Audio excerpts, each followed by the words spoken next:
Very good. Excellent. Welcome, everybody. We'll now resume our regular council meeting of the Township of Monaghan. There was no report from closed session, so we'll move right into presentations. And our first presentation, item 7.1, Peterborough Police Service Board's 2020 to 2023 strategic plan from Les Karyunas and Mayor Therrien. Welcome, Les and Mayor Therrien. Hello, can you hear me? Ken. Great. And Les, are you there? Yes, can you hear me? Yes.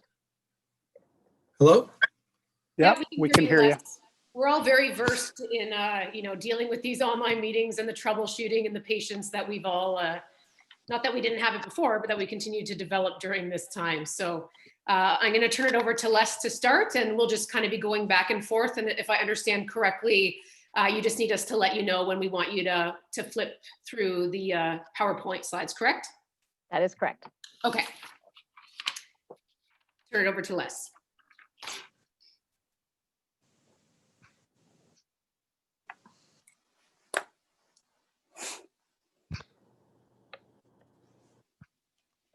You might need to make sure you're unmuted, Les. It might have popped up and asked you, because we're not hearing you now if you're speaking.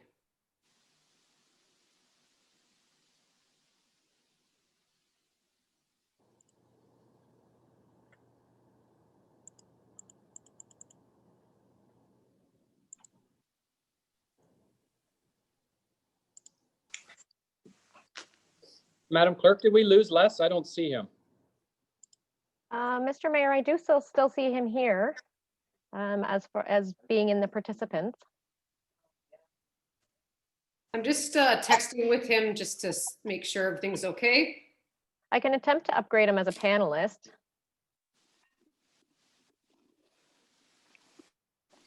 You may be able to see him.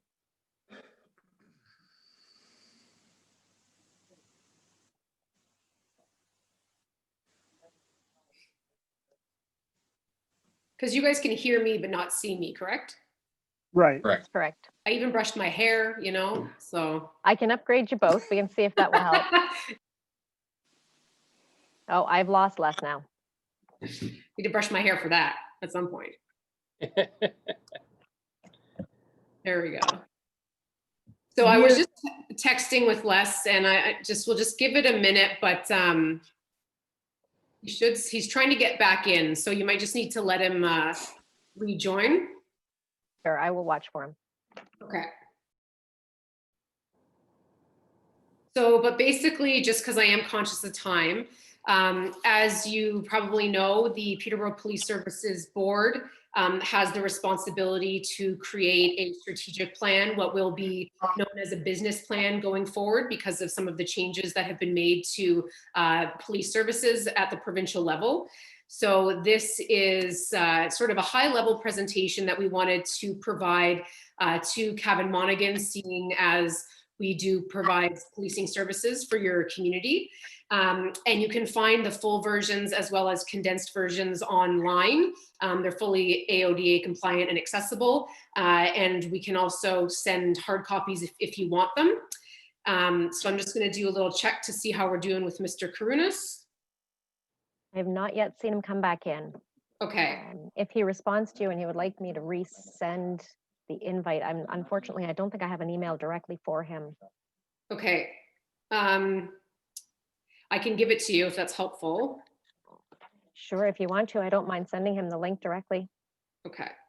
Just let me, of course, then I have to find it. See, this is the fun part about doing all this online stuff. If you forward it to me, I'll just flip it right to him.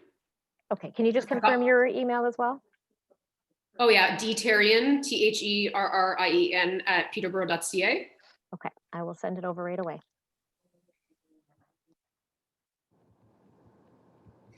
Okay, so I'm just gonna let him know resending the invite to you. Good thing I've got so many phones and computers and different devices to be able to try to keep up with all of this. Okay, so this, as I'm waiting for that, we'll just keep kind of moving. So this strategic plan was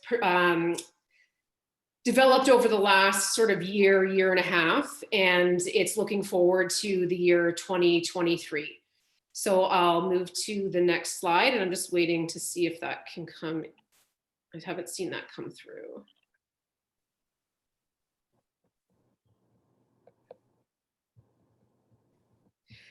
So the vision for the Peterborough Police Service is to be the best police service, providing the highest standard of professionalism in partnership with our community. And by most accounts, we do very well at that. There's been a lot of community engagement, as we'll kind of talk about over the course of this presentation. I think I see Les in here now. Are you there, Les? I am. Can you hear me? We can hear you, yes. Okay, I'm sorry. I don't know what happened. I got kicked off and I had a technical problem. So let's just in the interest of time, I just sort of started. So I just read out the vision and explained that we have this strategic plan that will be called a business plan eventually, that we are mandated to create under provincial legislation. And that's sort of where I've left off. So I'm going to then turn it over to you if that's okay. Okay, thank you, Mayor Therrien. The next slide, Elena, please. Okay, the mandate is that our Police Services Act requires us to conduct a business plan every 4 years, and that is changing next year to the Comprehensive Ontario Police Services Act, in which we are again required to conduct a 4-year business plan, which we will talk about today. Next slide, please. Now, the strategic planning process, we started off last year and we conducted the request for proposals with a number of different providers, and we selected a outfit out of Toronto named Metscan. Now, Metscan is well known in the community, particularly in police services, where they've done work for Toronto Police Services. They've also done work for the Custom and Border Services Agency, Cobourg Police Services, and RCMP. So they're well versed in terms of conducting a plan, helping to us conduct a plan. We also had them do a number of different activities, including environmental scan of our areas, including Cavan Monaghan. We also had them conduct a extensive community survey amongst all the residents of the three areas that we police. And we also had them conduct a number of interviews and one-on-ones with numerous stakeholders. And the stakeholders with regards to members of the Peterborough Police Services and the board, as well as the 3 councils, which Cavan Monaghan is one of them, and also community agencies and groups, not-for-profit, social agencies, education, healthcare sector, and justice partners, particularly the courts. Next scan, please. The 5 strategies. We came up with 5 strategies that we felt were critical for the next 4 years. They're fairly aggressive, they're fairly ambitious, but we felt they were doable and felt they were important for not only to today's policing, but in the future growth of policing and the future growth of our communities. The 5, which I'll talk about in detail, are community safety and well-being. Basically, is the safety, the partnerships with various agencies, with various groups, very important to engage in the community at large. The second one is information and technology, which I'll talk about. And the information and technology has to do with how policing is done from a digital standpoint, from an electronic standpoint, from a communication standpoint. Policy, audit, and risk control in terms of compliance to provincial regulations. And that's becoming very important and changing over the next year or two. And we have to keep on top of that. The fourth one is the physical infrastructure of the police service, to talk about in terms of the how it's structured, how much space we need, and facility standpoint. And finally, we feel this one very, very important, is the wellness, the safety and wellness of our members, the frontline force, the officers that serve in the front line and the civilians that serve in the back.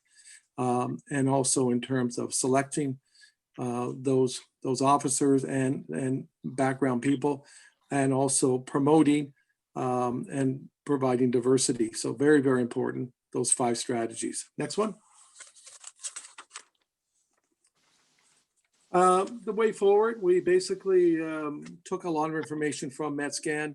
We took a lot of information from the police services and the command structure there, including Chief Scott Gilbert. And we helped formulate all the strategies around those inputs, and the community, of course, as well. And so it was very important to come up with a great deal of information. And we do have a great deal of information that we can provide to any of course, to you, Worship McFadden, as well as to the council, where you need to review those. We have a great deal of information that would certainly be helpful if any questions come up. And so what basically is that the strategies that we came up with come around that. The next slide, please. Our strategy number 1 is community safety and well-being.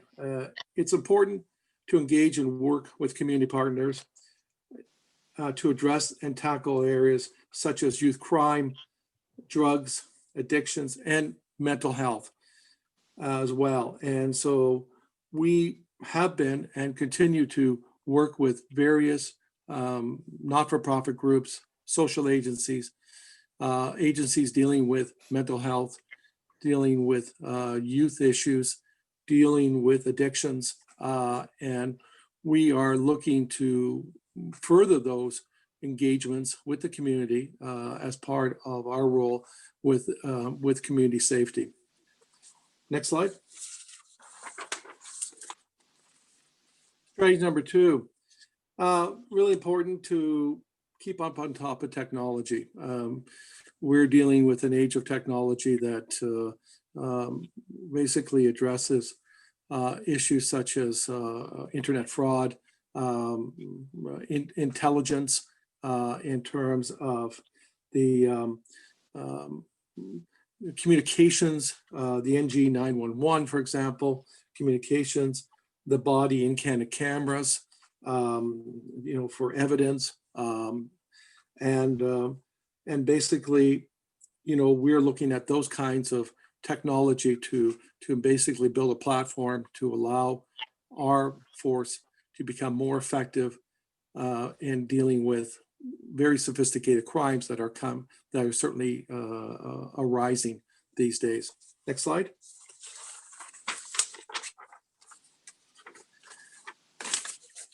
Strategy number 3 is policy, audit, and risk. This position is key to compliance with the requirements of the Comprehensive Ontario Police Services Act. We have filled this position recently, and we are working on that particular objective over the next year. And we'll have some results over the next year that will allow us to measure the effectiveness of that. Next slide, sorry. Strategy number 4 is the infrastructure. We are in continued conversations with our own staff as well as the city of Peterborough in terms of space, in terms of growth, with the expected growth in Peterborough and the townships, including Cavan Monaghan. We support and we continually are working with the city of Peterborough to deal with long-term space issues and costs of those. So those are ongoing issues that we're facing over the next 5-7 years. And we put those in as a strategy to ensure that we have the proper space to do policing for now and in the future. Next one.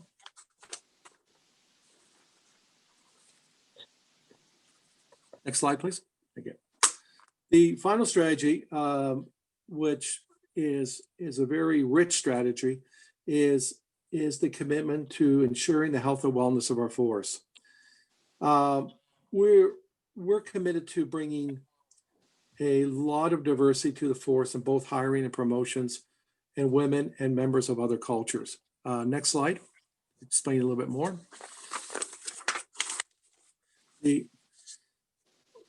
We are looking at, obviously, hiring process, making Peterborough a place for young officers to live who can give us the diversity, also to promote, or we call it succession planning, regards to bringing officers up the ranks that represent those different diversities as well.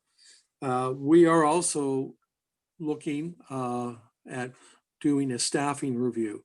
And the staffing review really is a staff plan over the next 5 years to give us a sense of what our force should be looking like, because we have various elements of expertise within the force, everything from canine to drugs, to sex assaults, to response, critical response, to command, of course. So there's a lot of different areas that we need to look at our staffing over the next number of years, and in line with the growth, not only in terms of the city of Peterborough, but the townships that we provide policing for. And particularly Cavan Monaghan, which obviously has some growth of roughly 3% over the next, or has had 3% growth, and continues to have some growth in that area as well. So we're looking at the future with regards to that. The really important thing on the wellness and return to work is to ensure that the frontline officers and some of our civilians are coming back to work from whatever problems that they've experienced up in the field, and coming back to work healthy and well. And we take that very seriously. And those are our 5 strategies. Any questions? Very good. Thanks very much. Can I just add a couple things, Scott? Sorry, before we get into questions.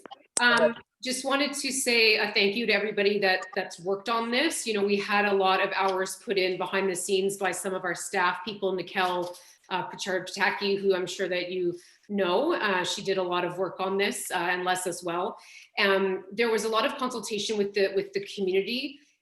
We know that policing in the North American context has been somewhat contentious lately.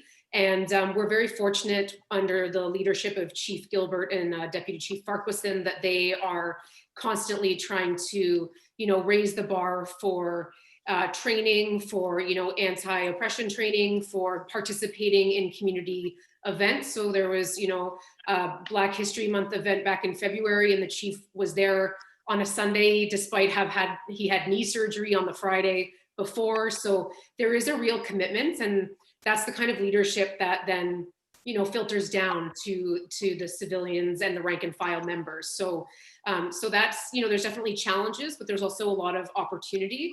And there's also a lot of sort of interesting discussions that'll be happening, particularly when we're talking about, you know, strategy 3 and about, I think it's strategy 3, and about what the potential, you know, location looks like. We know, strategy 4, the physical infrastructure, you know, with COVID and the change, like what that means for a change in workplace, you know, we don't know what that might impact. So there's a lot of opportunity here. There's a lot of work to be done, but we're very excited to be part of this process, and feel we've come a long way and are excited about it. So with that, I'll turn it over to you, Mr. Mayor. Thank you very much, Mayor Therrien. Questions from members of council? Councillor Belch. Through you, Mayor, just interested in knowing what the average age is right now of the police force, and if there is a commitment to a particular number as far as you'd like to see. So I'm not sure if it's my computer, but you were cutting out a little bit. So That's not clear. Okay. yeah, that wasn't clear. Sometimes, Councillor Belch, I find if I turn my video off, it helps a lot with the bandwidth. But I think your question was about the average age of officers and sort of a strategy, like succession planning strategy. Yeah, Is that where you were going? Yeah. So I yeah, can speak a bit to it and then I can turn it over to Les. Absolutely. It, like in a lot of industries, there's several, you know, kind of high profile retirements that are happening. And so definitely the Peterborough Police Service is always looking to bring on, you know, young and dynamic new officers. So that's something that has been, you know, discussed at length over the last few years. We're dealing with that at you know, at City Hall as well. So it's certainly not a unique problem. I don't know the average age. I'm not sure if Les does, but if not, we can definitely find out. I would probably guess in the 40s somewhere. I don't know. We do have a lot of younger guys, but there are a lot of the senior, you know, the senior leadership teams, the staff sergeants and inspectors that are coming close to retirement. So sure. the challenge then is trying to train up and make sure that you have people that are able to take those roles over. Very good, Les? Yeah, thank you, Diane. Yes, I understand that our average age is around the 40s, although we have some data around that. Some of the challenges we have on succession planning are some of the very specialized roles that are emerging in the police force, particularly in response units, with regards to intelligence, and even in communications, the 911 communications. And those are roles that we just can't put somebody into right away. There has to be some training, there has to be some other types of positions that relate to that, particularly in the senior officer role, which we're seeing a number of different retirements. And generally the retirement age is in the early 50s that officers are retiring at this point. And so we need to plan for, particularly for the command structure, and then those specialized roles. And that's our biggest concern, because those roles cannot be filled from just jumping on and stealing somebody from the Toronto Police Force. So we have to grow our own ranks internally on those kinds of roles. And that's why succession planning is very critical to us. Thank you. Do we have questions from any other members of council? Councillor Huntley? Through you, Chair. Back to your strategy one, you were kind of talking about involving not-for-profit groups and special groups in terms of the communities. I understand there is a few police departments around. I was going to say the province, but probably much broader spectrum than that. That are actually bringing on like mental health workers, to be part of the police force and not just an external entity. And they're actually being paired with some of the officers in a little bit more of the high risk areas. Is there any sort of initiative in that direction, or are you still just going to be relying on the external parties to help you guys out? I can answer that if you like, Diane. Yeah, sure, go ahead. Okay, we have built up a relationship with the Canadian Mental Health Association for the Peterborough, Haliburton, Kawartha. And we were fortunate to have Mark Graham as a board member to build that relationship, and paired up some staffing between us and them, which we have over the last year. And it's working out. It's still early, but it's working out in terms of mental health situations. And so there's some early gains on that, Councillor Huntley. We're also looking at, and we've been in conversations and at the table in various ways with not only the CMHA, but also regards to the new Canadian Center, the Kawartha Sexual Assault, PARN, the Forecast, Peterborough Drug Strategy, the YWCA, and also the First Nations groups within the city, Friendship Center and so on, as well as Children's Aid Society for Peterborough and the Kawarthas, and John Howard and Elizabeth Fry societies. So we've done a lot of engagement with them. We need to continue that, and as part of our strategy is to continue those relationships, have more solid and more concrete strategies working with those agencies so that we can deal with situations on the street much more effectively than we are today. And just also in terms of, the officer well-being, that's something that we're, that we prioritize. You're seeing more of that. And as you mentioned, Councillor Huntley, certainly I'll look into what some of those other communities have implemented. But it is becoming more common. So for example, a couple months ago, we received a facility dog, Pixie, who's on Instagram if you need a cute dog to follow. And her role is more to help victims that might have have experienced something traumatic, and but also officers are able to take advantage of this beautiful dog, because that there is a known correlation between having a dog there and sort of calming, sort of soothing presence. So the health and mental health and well-being of officers is something that we're hearing talked about more and more in general discourse around PTSD and some of the impacts that officers see, in their, the day-to-day work and the experiences and the situations that they have to deal with. And so I think that it's come a long way, certainly from where it was even 5 or 10 years ago, but certainly do have a lot of work to do. And our priority is also getting our officers back to work in the capacity that they're able to, recognizing that they need those supports so that they're coming back strong and well and healthy. So just to follow up, Mayor, I thank you, Diane. I was kind of leaning on the other direction, I'm absolutely the health and welfare of the officers is important, but I'm talking about more having a mental health worker paired with an officer that can help diffuse the situation that would require more of a mental health approach versus when they're out in the field. Correct.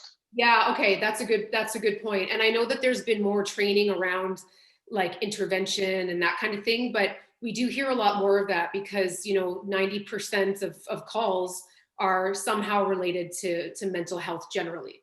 There's also poverty and addictions and all that you throw together, but that is definitely something I'm not sure, and Les might know. I don't know, where we are specifically on that, but we can certainly take it back to the police board. Yeah, I agree, Diane, that we have started that process with the CMHA and Mark Graham. And so we have looked at some of the situations diffusing a mental health situation. We have to be careful though, because there's a number of mental health situations which are potentially dangerous to non-officers.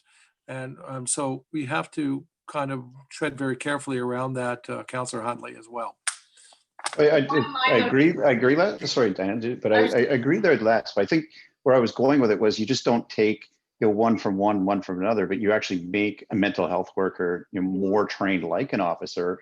Because right now I think you're taking the approach of making officers more trained like mental health workers, right? So it's almost like a merge of the two.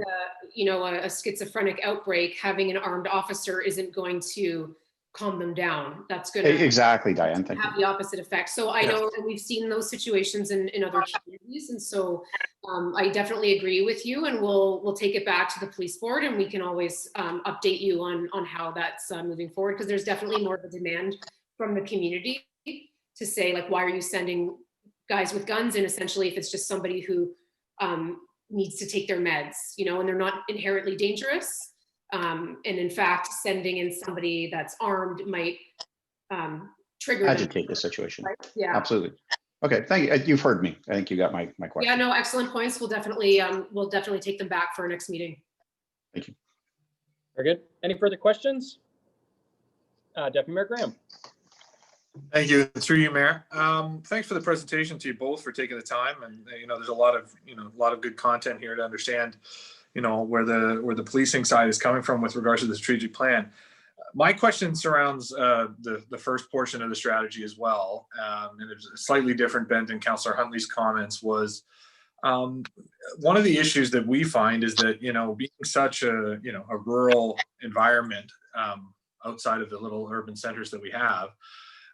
There is a sentiment among some people, some individuals in our more remote areas, that there is a lack of policing to phrase that question. So that's an issue. I mean, the issue that is, for us is sometimes they probably feel ungoverned too.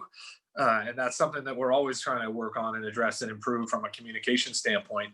I was wondering, since this is the strategic portion that pertains most to the subject, is there a community engagement or a local engagement policy that we can maybe address that issue of a lack of just the sentiment of a lack of policing throughout the more rural elements of the community, and how we can maybe work together to sort of facilitate some activities or engagement that can address that sentiment? And I don't mean it as a criticism, it's just a rural reality. Les, do you want me to speak to that first, or did you want? Yeah, go ahead. Yeah, so I mean, I would say, there are officers out in Cavan Monaghan. In terms of like the governance, we've not so much now, we're just starting to hold in person again, but we have held meetings down in Cavan Monaghan. You're always invited to attend meetings. Certainly if there's specific areas or neighborhoods, constituencies that are feeling that way, let us know, and we can probably provide some information on, how many officers and where they were and that kind of thing. I know that, I get the rural piece, there you'd be more likely to see the officer like in Millbrook than, sometimes on the back roads. But we can definitely follow up on that, because it's, the Peterborough Police Services is providing those services, and we want to make sure folks know that that's happening. So does that answer your question?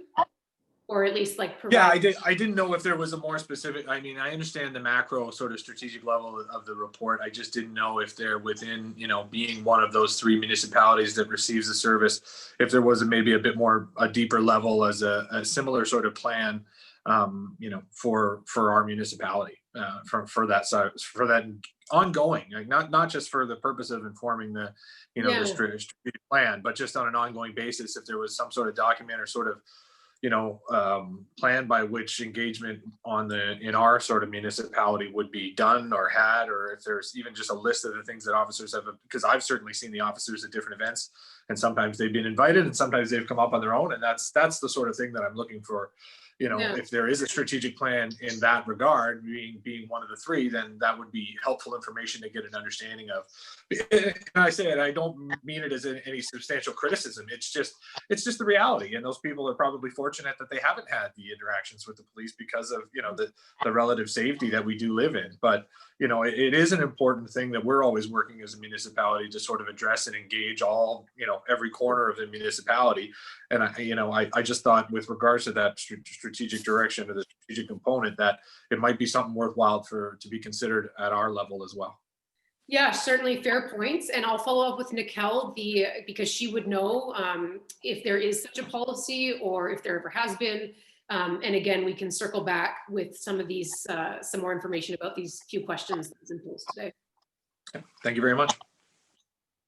Very good. Further questions? I did have one. It sort of ties back to a couple of questions that have already been asked. But what role does council and staff locally play with regards to the prioritization of some of the needs that the policing needs that fall within the community? In other words, we're not here to direct the cruisers around the township. But that being said, there may very well be an enormous amount of calls for service for particular activities, which are draining on the police resources, of which, as a municipal council and staff, we may not necessarily be aware of. So to one aspect, there might be areas of the township which they're feeling they don't see the officers enough, and there may be other areas of the township wishing they didn't see them quite so much. But the increase in the number of calls for service is certainly something that's not going to go away. But to Deputy Mayor Graham's point, what sort of mechanism is in place specifically to deal with the prioritization and sort of an on-the-ground look at what is currently happening? I can answer that if you want, Diane. Sure, yep. Thanks, Your Worship. As you know, we meet every 3 weeks, which we welcome, and you've joined in on a meeting. Well, I've been there anyway. And so any of the counselors are invited to join the meeting every 3 weeks. However, we do on a quarterly basis produce stats on Mhm. not only regards to calls that are in the city of Peterborough, but also calls that are in the townships of Lakefield as well as Cabin Monaghan. And those stats are broken down on a quarterly basis. When those stats are produced, we can look at the sort of the qualitative elements of those stats that we can share with obviously yourself and your council to look at how we can offset some of those issues around that, and consultation with not so much the board, but certainly with the command at the service around that. Is that something that is workable for you and your council? Yeah, I think probably the best approach would be to even have our staff maybe set up a meeting with the city police just to go over some of the concerns that have been highlighted. There's been good questions, but again, sort of coming back, addressing some of the needs with regard to addressing calls for service. I know I was amazed when I found out that in one particular area of the township, our calls for service in effect tripled as a result of one particular location, which isn't necessarily a matter that would come back to staff or council to deal with. So maybe coordinating, the first step would be coordinating a meeting just with staff to just go through maybe some of the issues that the policing is seeing in the field.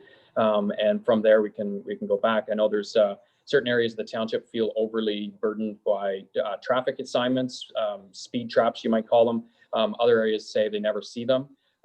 There was issues of break-ins within a particular area of the township, to which the residents obviously were wondering what is being put in place relative to their area. So I think to take it offline would be fantastic if we could have our staff maybe follow up with city police to sit down and go through some of these concerns, and I think that would help address some of those questions, Councillor Huntley's as well as Deputy Mayor Graham's as well. And we have similar concerns from constituents in the city as well. So there's a model kind of for how to make sure everybody is getting the service that they need, for sure. Excellent. All right, seeing that's it. I just want to thank the police service very much. I know this is outside specifically of the strategic plan, but I can assure fellow councillors and residents of the township of Cabin Monaghan that the city police is very quick to respond to issues and concerns as they are raised. It's not necessary to attend and raise the issues at the police services meetings every 3 weeks. I can quite quickly either pick up the phone or send out a quick email to address concerns as they arise. And so they're very fluid in their approach. I appreciate that. A case in point is later on in this agenda, we've got an issue with regards to a crosswalk in front of Crestwood. And to that, once it was brought to the attention of the city police, they've been out there on site monitoring the situation and providing council with a feedback based on their perspective and their observations. So to be able to have a police force that so quickly adapts is very appreciated, and especially in that small turnaround, to be able to provide back to council information that we can make informed decisions. It's I can't say enough how happy I am with that quality. So please take that message back to the entire service. We're very pleased with the quality of service that they've been delivering to Cabin Monaghan. We will, for sure. Thank you. Thank you, Mayor If you McFadden. think of any other questions, just shoot us an email and we can follow up. Will do.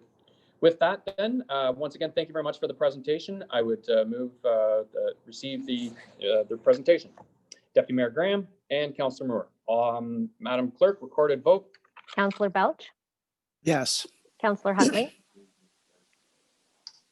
Yes. Councillor Moore, Yes. Deputy Mayor Graham, Yes. Mayor McFadden. Yes, the motion is carried. And to your worship, Mayor Diantarian, we do recorded votes for everything, so it's not that this presentation was that contentious. Oh, good. We're getting there too. World and everything is a recorded vote, so not to worry. All right, thank you very much. Thank you very much. Thank you. Thank you. Are moving along then, our next item is 7.2, 2020 Roads Needs Study Update and OSIM Inspections. Turner Kohlmeyer from DM Wills Associates Limited. Do we have Turner on the line? Thank you, Mr. Mayor. I just wanted to mention, first of all, that Turner should be on the line. He has two other staff members that are available, David Bonzal and Eric St. Pierre also are available to answer any questions. And I think in process that you have to allow them to speak, because I think Turner's the one that's noted on the agenda. So other than that, I think hopefully Turner's available to go over the overview. Very good. Thank you, Mr. Hancock. To council, then a motion to permit those two individuals to speak as part of this presentation. Deputy Mayor Graham, Councillor Moore, Madam Clerk, record a vote. Councillor Huntley, Yes. Deputy Mayor Graham, Yes. Councillor Moore, Yes. Councillor Belch, Yes. Mayor McFadden. Yes, motion is approved. Welcome, Turner. Hey, can you guys hear me all right? Yes, we can. Awesome. So please show the next slide. So this presentation today is in support of the 2020 Road Need Study Update and OSIM inspections. DM Wills, our company, was retained by the township to complete this study in the spring of this year. Final reports have been submitted, and this presentation is kind of a supplement to those reports. Can you show the next slide? So just a brief agenda of this presentation. First, we're going to be going over the methodology of the road need study and sort of the activities that took place during that. Additionally, we're going to summarize the road infrastructure that we found during our inspections. We're going to summarize some of our findings as well as the budget considerations for the council. We're going to look into the how we prioritize the work recommendations. Then we're briefly going to touch on the structural culvert inventory that was part of the OSIM inspections. And we're going to summarize the recommendations from those OSIM inspections. Can you show the next slide? So I guess first, the big point from this slide is that we did follow the MTO inventory manual for municipal roads. This is a pretty standard document that many municipalities use for the road need studies. One part of our methodology that has changed since your last update was that we've now included the pavement condition index. And as you can see, we've referenced MTO SP-021 and SP-024. And these serve as pavement condition rating manuals for surface treated roads and hot mix asphalt roads.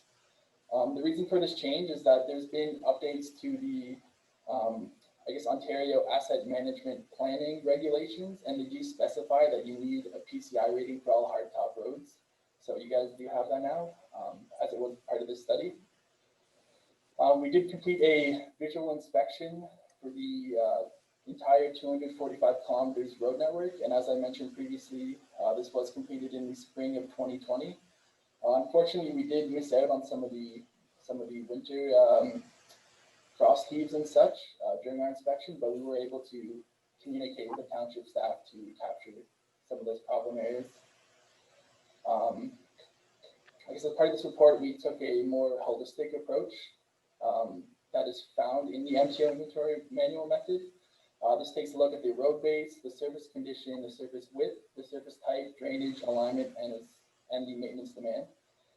There's three attributes there that are kind of asterisks, and those represent areas that we can identify some critical deficiencies, depending on whether the structural adequacy of the road is poor, whether the surface width is not meeting standard, or if the surface type is not correct. Can you show the next slide? Just continue sort of some of the other classifications we did each road while we're out in the field. We look at the roadside environment. This can be either rural, semi-urban, or urban. We look at the class of the road. This can be broken down by local road, collector road, or an arterial road. And then once we have all that information, we kind of prioritize the work being recommended based on the condition rating of the road and the traffic volume of that road. The traffic volumes in this study we used volumes extrapolated from the 2016 study, so no additional counts were completed for this project. Show the next slide. This just gives you I guess a visual overview of your road network. As you can see, the road surface type, you guys have 183 kilometers of surface treatment. The township has 32 kilometers of gravel road and 24 kilometers of hot mix. And you can just see the roadside environment shows the overwhelming majority of your roads are rural. Then you have 7 kilometers of semi-urban and 3 kilometers of urban. And next slide. So some of the high-level findings from this project, we found the overall system adequacy to be 79%. This number indicates that there are 21% of the roads that have a now need or are critically deficient in one of those areas that I mentioned before. It's important to note that this 21% does include surface type needs as well as surface width needs. So we typically wouldn't recommend the township go out and immediately change these, and it should be more of something that's upgraded during regular rehabilitation. And then some kind of high level numbers, we found the average structural adequacy to be 14.1 out of 20, and the average PCI of hardtop roads to be 74. So those are both good condition. And for the capital improvements, we found 55.6 kilometers of roads that have capital needs in the now 1 to 5 or 6 to 10 year needs. And these have an estimated cost of $4.6 million to fix over a 10-year period. Can you show the next slide? This is kind of a really important slide in this presentation, and it's important for us to communicate kind of the preservation management approach. And as you can see, the key to management pavement is the timing of the work. Pavement integrity does not fall consistently with time, and there's a large drop off after a certain point where the cost to rehab the road does increase significantly. So it's really important to get that rehab in kind of right before that significant drop where the cost to rehab increases by 4 or 5 times. And just the quote at the bottom is just to keep the road good, or in other words, just fix the road before it breaks completely. And next slide. So this structural adequacy distribution showing the structural adequacy of your network. As you can see, a lot of your roads are above the 12 rating, which is good. And just to harp on the last slide, it's important to keep those roads good, and you want to be investing in preservation techniques to make sure those roads don't fall into below that rating, where they require full reconstruction, which is far more expensive for the township. Next slide.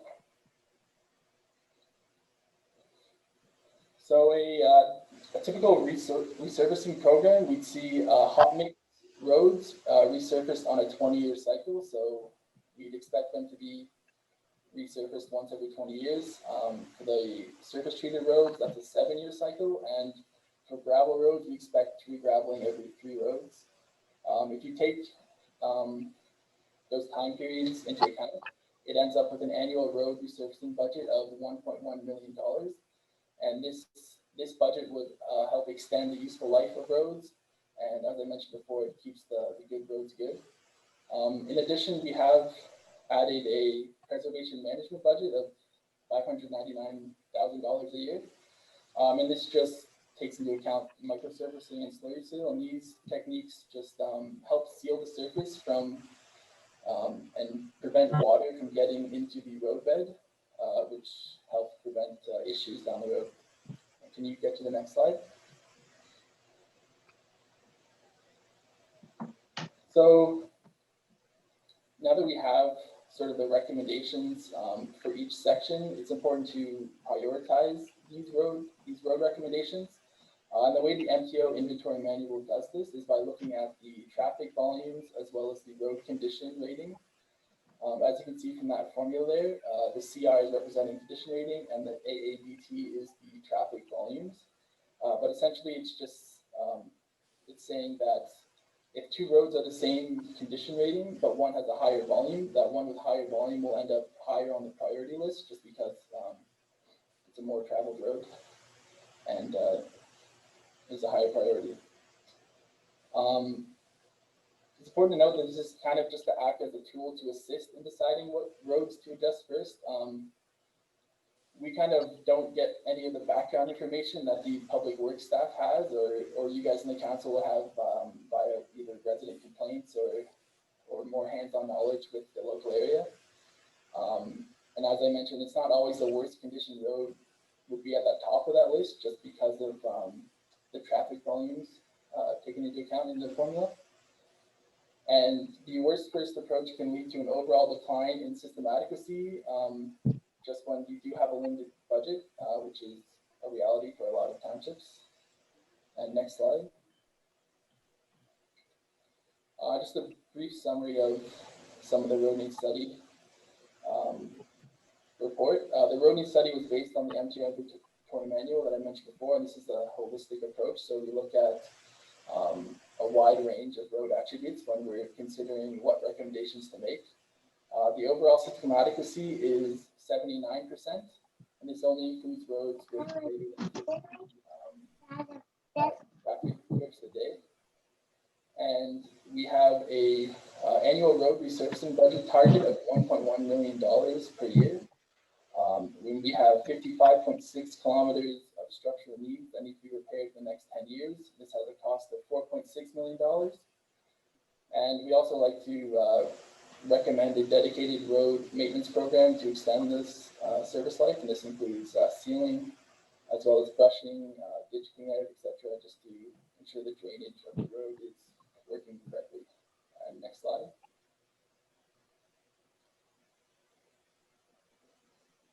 So along with the report, we did provide a road and structure needs map to the township. And essentially from this map, the areas that are red are your now needs and the roads in the worst condition. And then yellow is the 1 to 5 year needs, purple is the 6 to 10 year needs, and then the green sections are your adequate roads that shouldn't need to see any work done in the near future. We've also circled the culvert locations that were identified in the OSIM inspections for requiring replacement or some rehab work. Show the next slide. So as I mentioned, these are the locations that were investigated during the OSIM inspections. So you guys do have the 12 structural culverts as part of your inventory. You can show the next slide.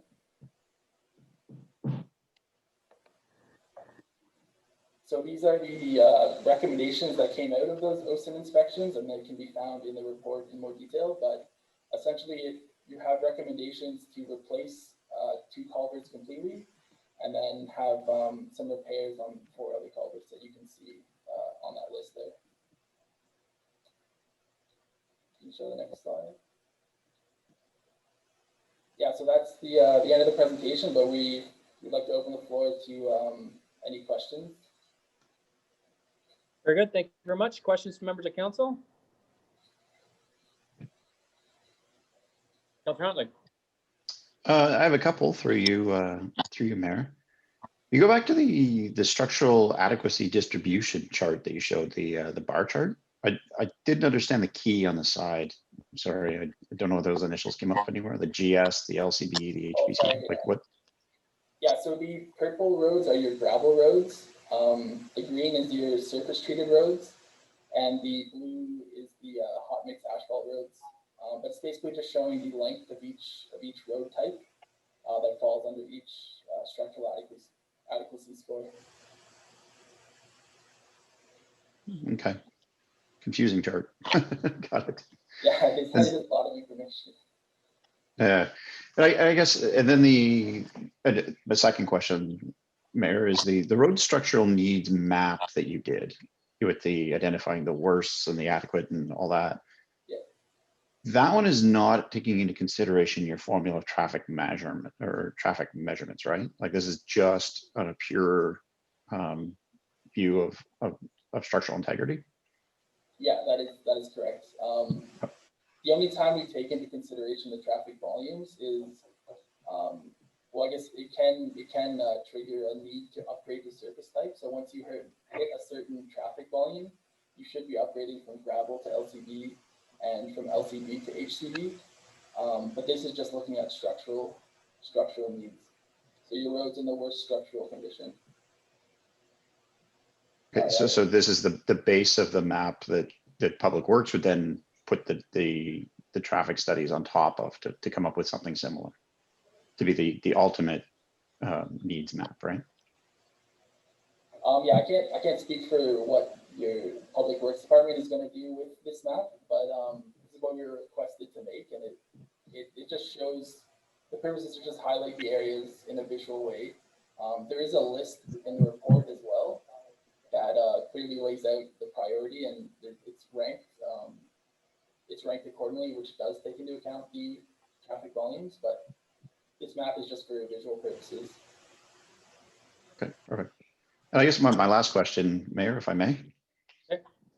is, and I'm not sure whether this is for DM Wills or for Mr. Hancock, but how did we leave off the last road needs study? Like, did we kind of work to the plan and the plan was working, or, you know, like, you know what I mean? Like, if we adopt this road needs study, you know, does it tie back into the old one?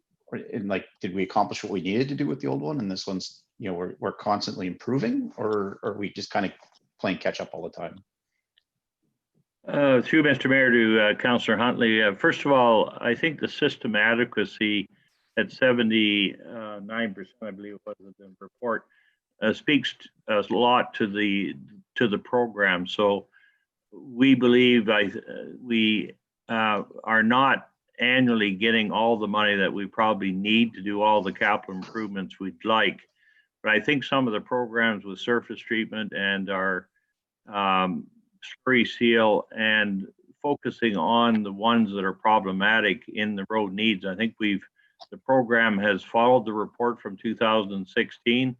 And I think our system adequacy speaks, if you compare that to other municipalities, I think Cavan Monaghan has a good system adequacy with a lot of roadways that are hard topped.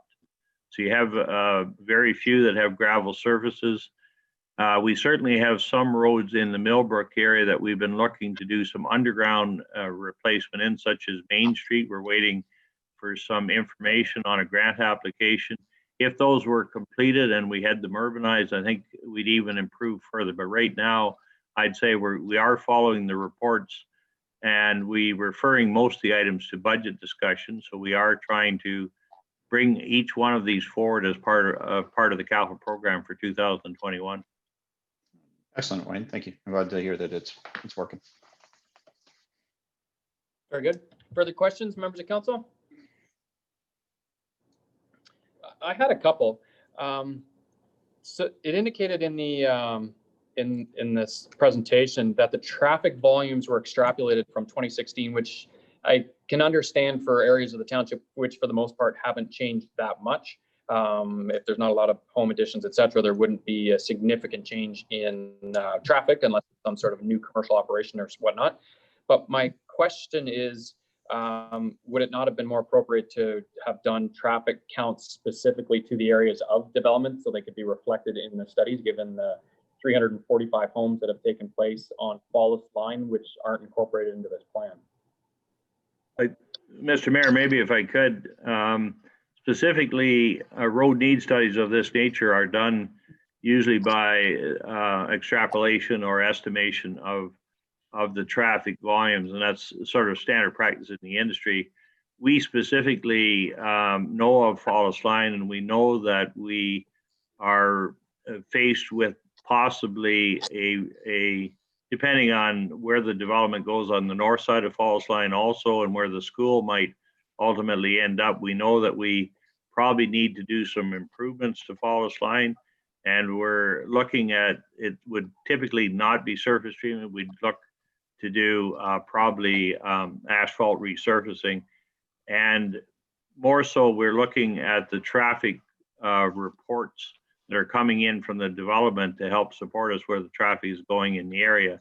I think we are finding, while they projected most of the traffic would go to County Road 10 and to 115, most are going along Fallis Line to Tapley Quarter Line and then to 115. So there's a slight discrepancy in that information, but we're trying to work ourselves towards keeping the numbers up to date, and Fallis is a good example with a lot of growth in the area. Okay. And second, so in the report, Roads Needs Study Report 2020 that we received, I apologize, I didn't get this question to you earlier to prepare.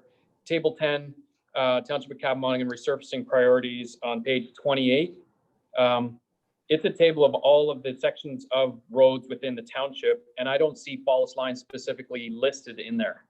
The section between Valley View Drive East to the easterly end of it on County Road 10, that specific section, which we know is going to have a significant amount of increase in traffic, but B, in this actual table, it's not listed. I think, again, directed to you, Mr. Mayor, the Falls Line itself has a reasonably good surface. I think it has some areas that maybe need, but generally the surface going through to Tapley Quarter Line 115 is not in unreasonable shape. We certainly have put some priority on it. So it may be one that we have to relook at. Maybe we bring it forward. I think we're trying to understand where the volumes are going with the traffic, and we'll see how the road surface stands up. But generally the road surface across the Tapley Quarter Line is not in too bad a shape right now.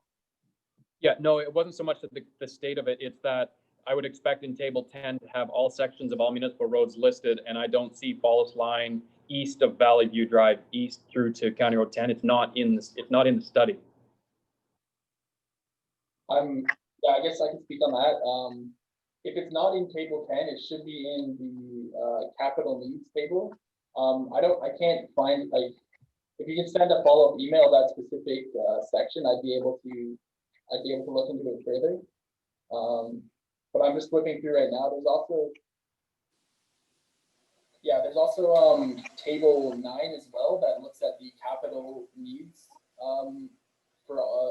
or the sections of roads that require capital needs. So do you say Valley View Road East to County Road 10? Nope, it's item number 1370 Falls Line, Valley View East to County Road 10, which is on page 24, and that is where it is. It's in the other table, table 9. Yeah. Okay.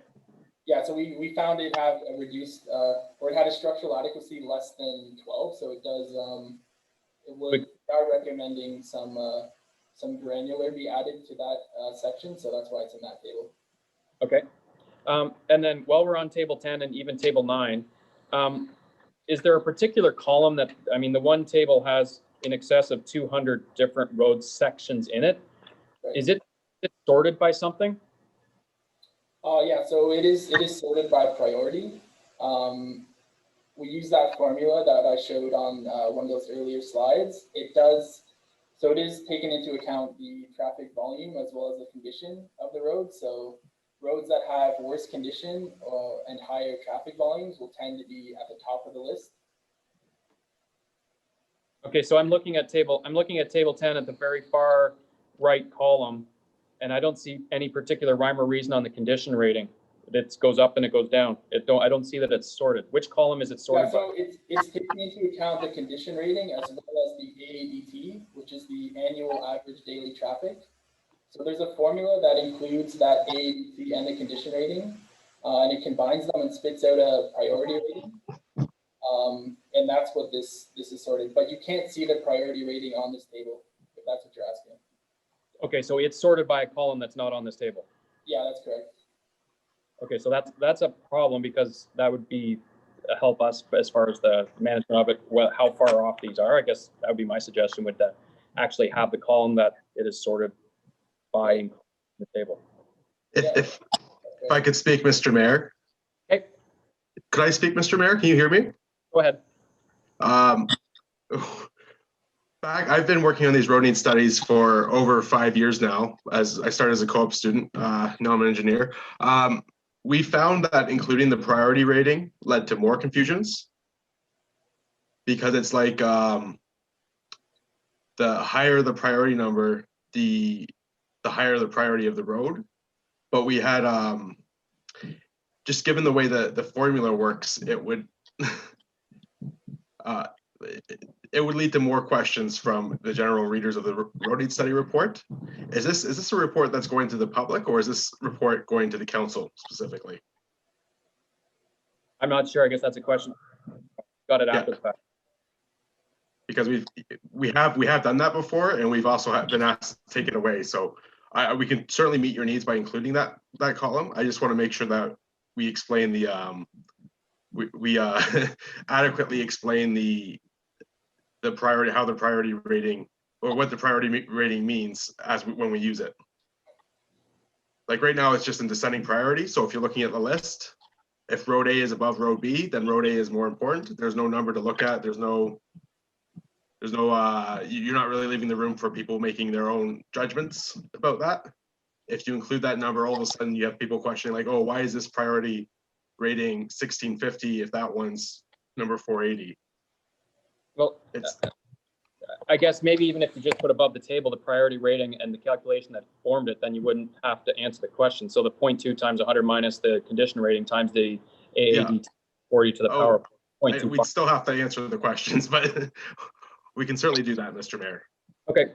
And I guess furthermore, the one that's going to be disseminated to the public, Joe Public is always concerned about their roads. So maybe even sorting the 200 and whatever roads by road name, because right now that's not. So it is difficult, as we just saw. If you were to accumulate all of these in the same table, if they're alphabetical, we'd be able to tell that's all just for, because when we get calls on roads, they want to know whereabouts in the priority list is my road.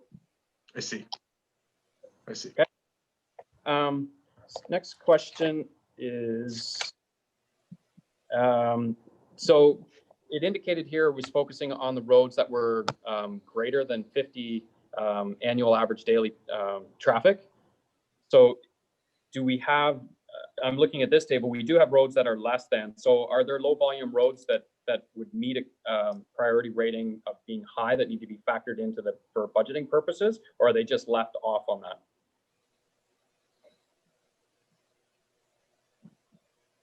Yeah, so we do go out there and we do inspect those roads. Typically, we don't see townships that would put those low AET roads on their planning, but that's up to the township. But all the budgeted numbers, we include those roads. They're just left out for the structural adequacy rating. Okay, so they're already factored into works that would need to be done. Yeah, it's just taken out of the structural adequacy equation because per the MTO inventory manual, it does specify that restriction or whatever. Very good. On page 30 and 31, where there's 12 township structures that were identified, the two most expensive were identified to be replaced next year, and the other 4 remaining ones were indicated to be repaired the following year. Are they absolutely critical that they're falling down, or is there a reason we haven't spread out 6 different structures beyond just 2 years?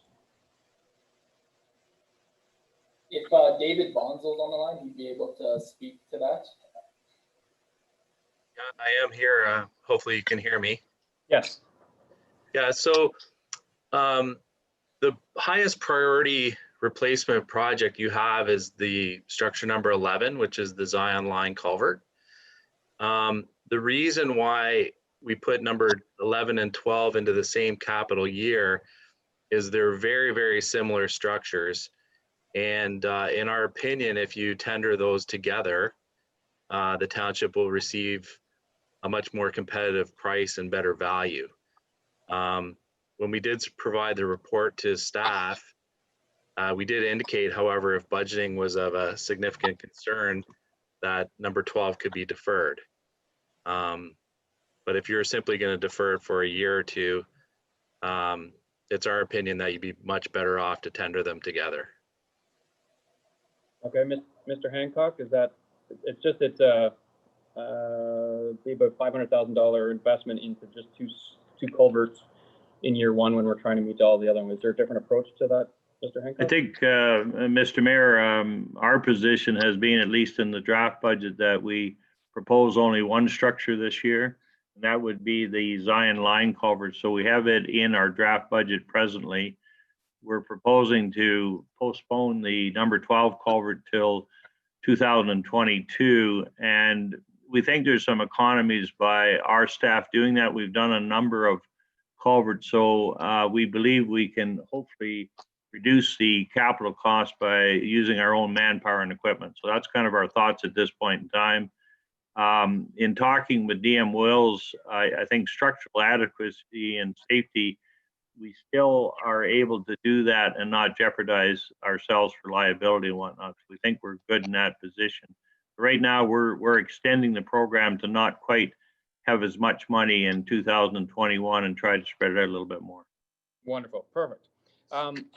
Next Sorry, question. just if Go I ahead. could just follow up, the stuff that the remaining 4 projects that were identified for 2022, much like Wayne had just spoken, those can also be deferred, of course, if you're going to move the culvert to 2022, the Alarm Road line culvert to 2022. We could see those other projects moving out to 2023 or what you need to do.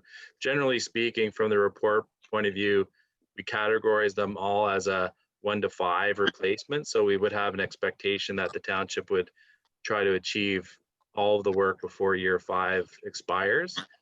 But again, we group them together because these are, if you read the descriptions, these all have to do with repair of concrete, very specialized work. And we feel like the only reasonable way to do it is just have one contract and hit them all at the same time, as opposed to trying to mobilize, a general or a contract specific contractor, multiple years in a row. It's just going to cost you too much money to do the work that way.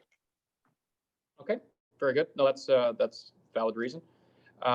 So the remaining 6 structures that weren't identified, does that simply mean that there's no works required within the next 5, or is it within the next 10 on the structures?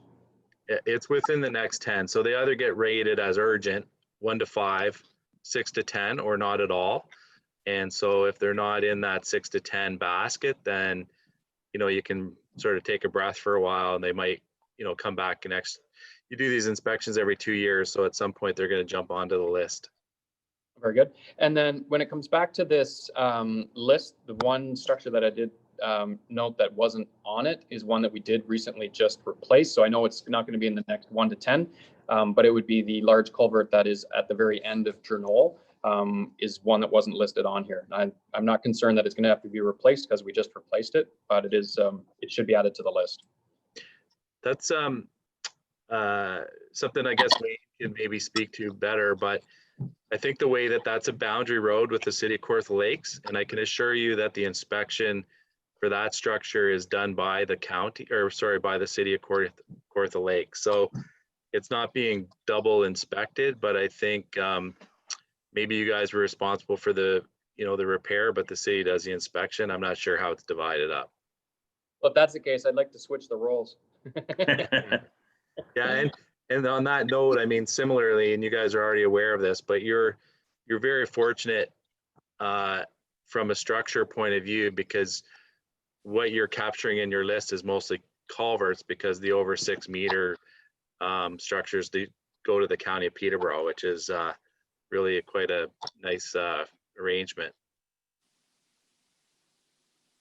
Yeah. Any other questions from members of the council? Seeing none. Very good. Well, thank you very much to all of you on the line. I appreciate it. There's a lot of work that's gone into it, and we certainly appreciate it. Before I leave, any further comments, Mr. Hancock? Just that I just wanted to thank DM Wills for their presentation today and their work on the report. And I think, as always, they did a good report in 2016, and we certainly have a good base document to work with going forward for our budget in 2021, and we're always looking for more money. But thank you very much. I think that was a shot at council. We want more money. Okay, so that was simply a presentation. So a motion then to receive that presentation. But first part, just a quick question to Wayne. Is there anything that we need to do in order to adopt the actual study, or by receiving the presentation, that's part of the process? I think, Mr. Mayor, typically what we've done is we've received the presentation and we've referred it to budget deliberations for further discussion, because that's really the document we use in our presentation.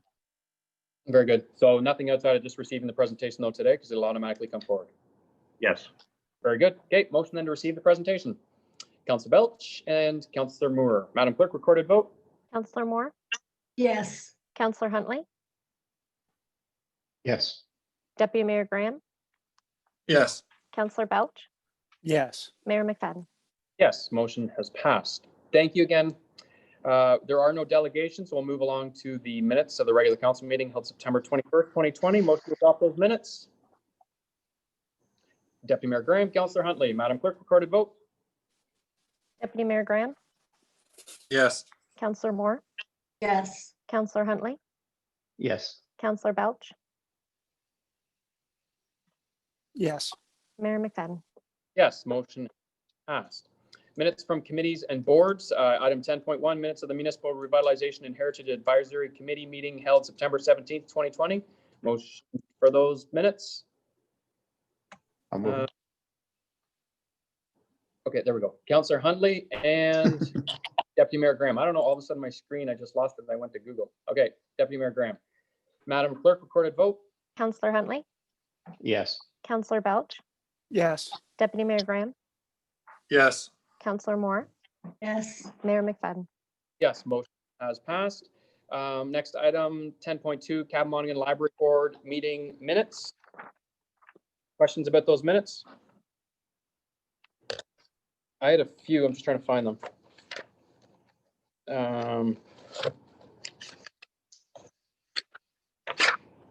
Okay, there was an indication, I guess, with regards to an MOU with the township. Do we have an MOU, or is there currently an MOU being worked on with the library? I guess either to staff or to our board rep, Councillor Moore. I gave you this information a while ago and I haven't heard anything back about any of it. Okay. Any update from staff with regards to an MOU? Mayor, we haven't received any additional information or any MOU from the library board at this time. Okay, very good. And my second question has to deal with, Sorry, Mr. Mayor. None of us could hear what Yvette's answer was, though. basically nothing. Okay. You are kind of quiet, Ms. Hurley. The second question had to do with in the minutes, they've indicated that they're contacting the township for involvement in the selection of board members. So I guess my question is, have we received something? Have we responded? And sort of an update. I guess that'd be to Ms. Arthurs and or Ms. Hurley.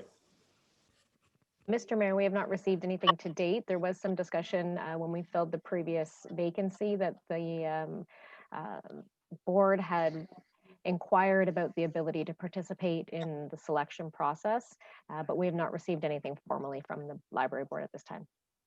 Okay, very good. And that's it. If there's no further questions then on those minutes, just a motion then for those minutes. And Deputy Mayor Graham and Councillor Huntley. I apologize, Councillor Moore, if you've hand going up, I don't see you on the screen, but I've got a mover and a seconder. Madam Clerk, recorded vote. Deputy Mayor Graham, Yes. Counselor Belch, Yes. Counselor Huntley, Yes. Counselor Moore, Yes. Mayor McFadden. Yes, motion has passed. Moving along then to reports. Report 11.1, Report Planning 2020-33, Drinking Water Source Protection Program Agreement for the enforcement of Part 4 and implementation of policies related to education and outreach. Ms. Ellis? Thank you, Mayor McFadden. Members of Council, Planning Report 2020-33 is before you today with the recommendation that bylaw number 2020-55 be approved to authorize the mayor and clerk to sign the Drinking Water Source Protection Program Agreement for the enforcement of Part 4 and implementation of policies related to education and outreach between the Corporation of the Township of Cabin Monaghan and the Autonomy Region Conservation Authority. Very good. Thank you, Ms. Ellis. I'm really fighting with my screen here. I'm losing everybody. Okay, I got Tim and Ryan. And okay, question, Deputy Mayor Graham. No, I was just going to make that motion. Oh, is there any questions first before we get a motion? I did have a few.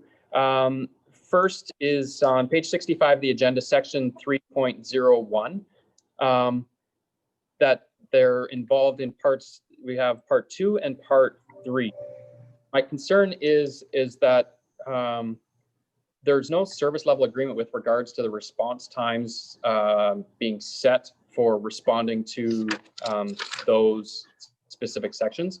And having run into issues before, I would prefer that it would actually be in the agreement with regards to timelines when they are going to be commenting on a planning application. So I know that we've indicated in correspondence that there's never been an issue in the past, but this is a 5-year agreement, and I think we should really be starting to make it a policy that there's certain level agreements with regards to expected timelines for responses on applications. Ms. Ellis? Mayor McFadden, to you and to members of council. As I've indicated to you this morning, to date with the agreement we have in place now, the response has been excellent in terms of providing the required notices to members of the public who do require a notice for a building permit application or a planning application. And just so everyone is clear, applicants are required to get separate notices for each type of application. The response times to date are pretty well within a couple of days. Having said that, if council is of the opinion that you do want something enshrined in the agreement, the Conservation Authority is recommending that we use 21 days for a Section 59A notice and 28 days for a Section 59B notice. So a Section 59A notice is issued when a review has determined that the proposed development will not result in the establishment of an activity that is a significant drinking water threat. A Section 59B notice is issued when a review has determined that the proposed development will result in the establishment of an activity that is a significant drinking water threat. And the risk management plan required by the Trent Source Protection Plan has been negotiated and is in place. Okay, thanks, Ms. Ellis. So just to be clear, an application, for example, that is outside of the source water protection, does every application necessarily go before it and then it's identified that it's not in it? Or it's only when you're within that zone that's designated that you fall under this part 4? To you, Mayor McFadden and members of council.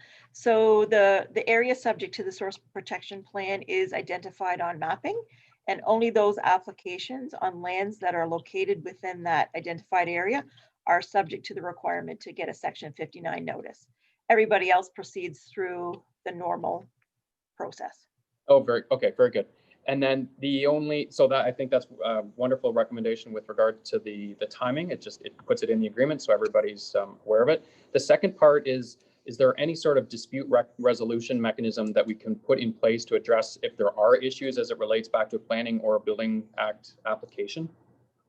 To you, Mayor McFadden and members of council. So the Clean Water Act under Section 70 allows people to submit an appeal to the Environmental Review Tribunal. The matters that can be appealed to the tribunal are very specific and are articulated in the Act. Should the need arise to resolve a dispute, every effort is made by the municipality and the Conservation Authority to resolve the matter with all parties in cooperation with the municipality. So there is a dispute mechanism. It's obviously higher up than the township or the Conservation Authority, but there is something in place should it be required. Yeah, it's that second piece that I was more concerned about with regards to dealing with it internally before it has to go off to the higher level. So I didn't see that mechanism specifically within the policy. I apologize if I missed it. What section was that? Through you, Mayor McFadden, and to members of council as well. So there's nothing in the policy itself. It's in the Clean Water Act where the dispute resolution is.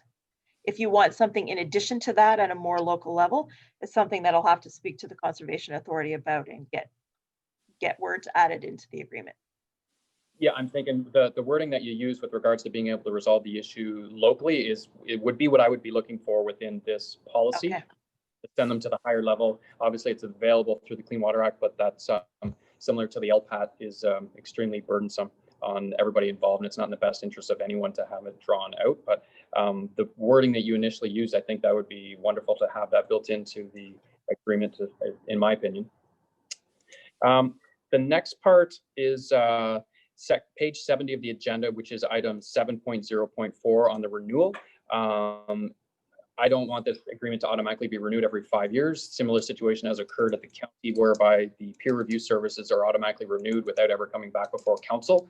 I would prefer that, given that it's a 5-year term, that the agreement automatically comes back to council at that time in order to consider renewal of the agreement. That would be my suggestion.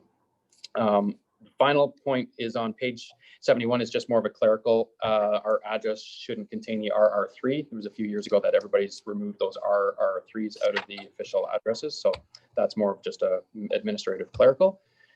I'm looking to the council, and I apologize, I can't see everybody on my screen. I have Councillor Moore and Deputy Mayor Graham and Councillor Belch, and I'm trying to find Councillor, and there's Councillor Huntley. Any questions or thoughts with regards to the suggestions?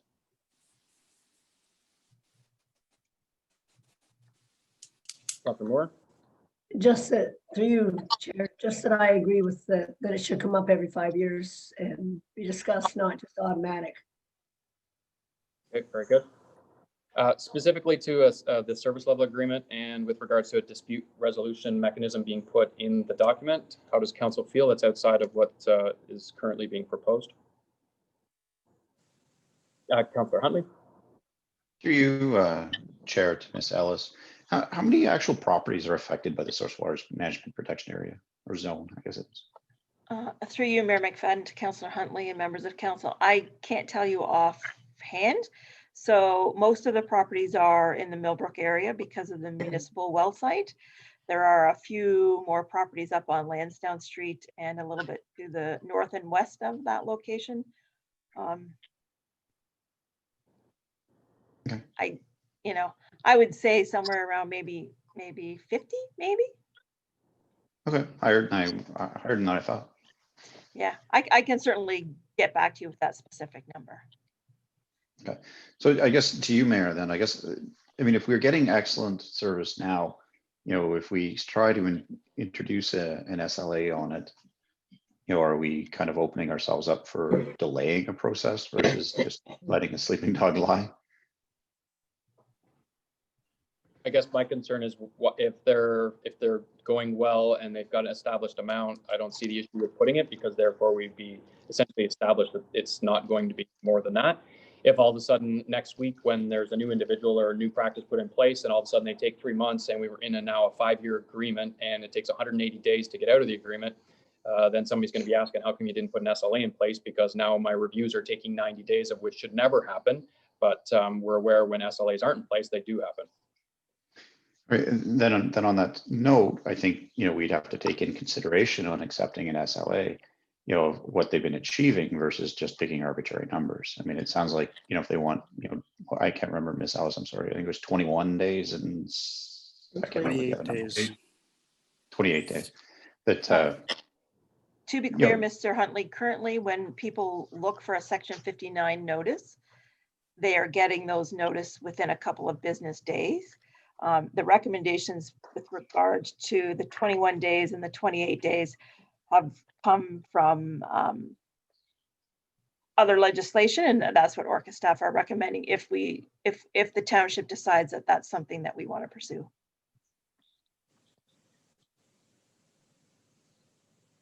And so I understand. I struggle with trying to take a SLA that's worse than what we're actually already getting. That's kind of where I'm stuck on that one, Mr. Mayor. Mm-hmm.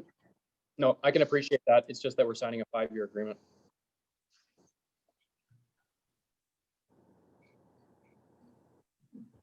So I'm not sure how the rest of council, I apologize again. I don't have the span view, so I'm scrolling between everybody. I don't see any hands going up. Is there? I'm struggling with the accountability and the lack of SLAs in these agreements as we're moving forward.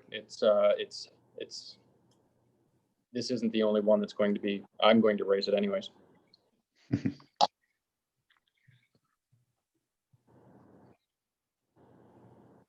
So does council, I guess I'm back to council. How do we wish to deal? I would like to see those go in. So I would, if I were to move it, I would move the recommendation with the addition of an SLA with regards to the timeframes as suggested by Ms. Ellis, as well as the removal of the automatic renewal in in 5 years, which is in section 7.04, and the removal of the R3 under the administrative section of 8.05 would be my suggestion. If we put a motion on the floor, if that doesn't pass, then we can move to another one. Does that sound reasonable? Excuse me, Mr. Mayor. Yes, Uh, Smith. In addition to that, you had discussed the dispute resolution. Do you want that included as well? Sorry, yes, please. That was part of that last part. So I recognize that's going to have to, Ms. Ellis, would that have to come back to council, or based on what you've said, I'm fine with what you've suggested, which was the wording around this dispute resolution, as well as the suggested timelines from the Conservation Authority. Given the nature of the change through you, Mayor McFadden, to members of council, I would probably bring back the revised agreement to you to make sure that it does in fact adequately address everything that you've requested. Okay. Now, given that this current agreement doesn't expire till the end of the year, is there a rush to have it done today, or is it something that we could come back, if council so wishes, come back to the next meeting to address specifically the SLA, the dispute resolution, and the removal of the room? Oh, Councillor Huntley? Yeah, through you, Mayor. I mean, if this is a kind of an extension of the existing contract that's already there, then the 5-year automatic renewal is already in place, but we're already discussing it. So it's not really that automatic. And then the other component of it is, and I cycle by, and I'm sorry I don't have it in front of me, was the termination of it. So if you have an automatic five-year renewal, and you also have an easy termination, then they're almost moot, right? Like you don't need, either one of them's going to hurt anything, right? Because as we're demonstrating right now, we're discussing the renewal of this thing, even though it already has an automatic renewal. See what I mean? So I'm not sure we're buying anything or getting anything by poking at those. Yeah, I guess that's up for interpretation of the current staff and what they decide to bring back. So our staff has been very open and forthcoming with bringing this back for us to review with an automatic renewal back, and we've seen that specifically in the county, where they were automatically renewed into a new 5-year peer review services agreement with the Conservation Authority, unbeknownst to any member of county council, because there's something in it that said they didn't have to bring it back. So yes, it might be working right now, but you need to keep in mind that it doesn't necessarily mean it will come back, because in the county situation, it didn't. Not piece on that one, Mr. Mayor, but Cindy, can you scroll to the termination section?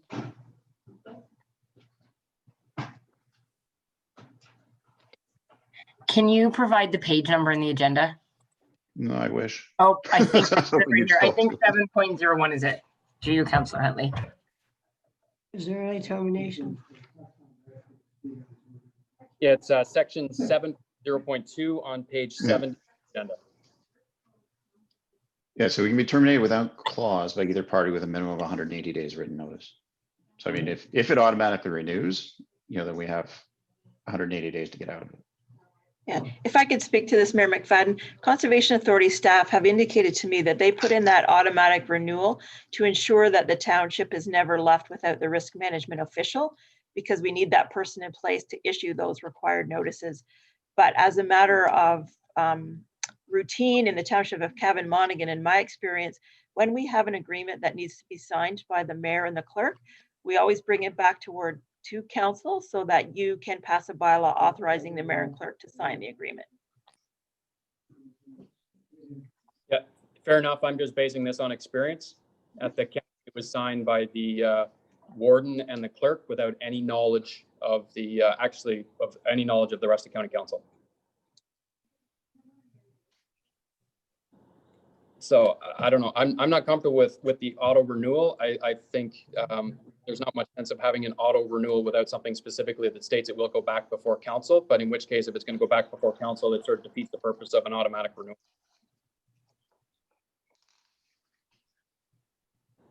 And I know we're talking about hypotheticals, but all the ones that I've just stated have all actually happened at the county, and I wasn't very pleased, and I don't want to see it happen again.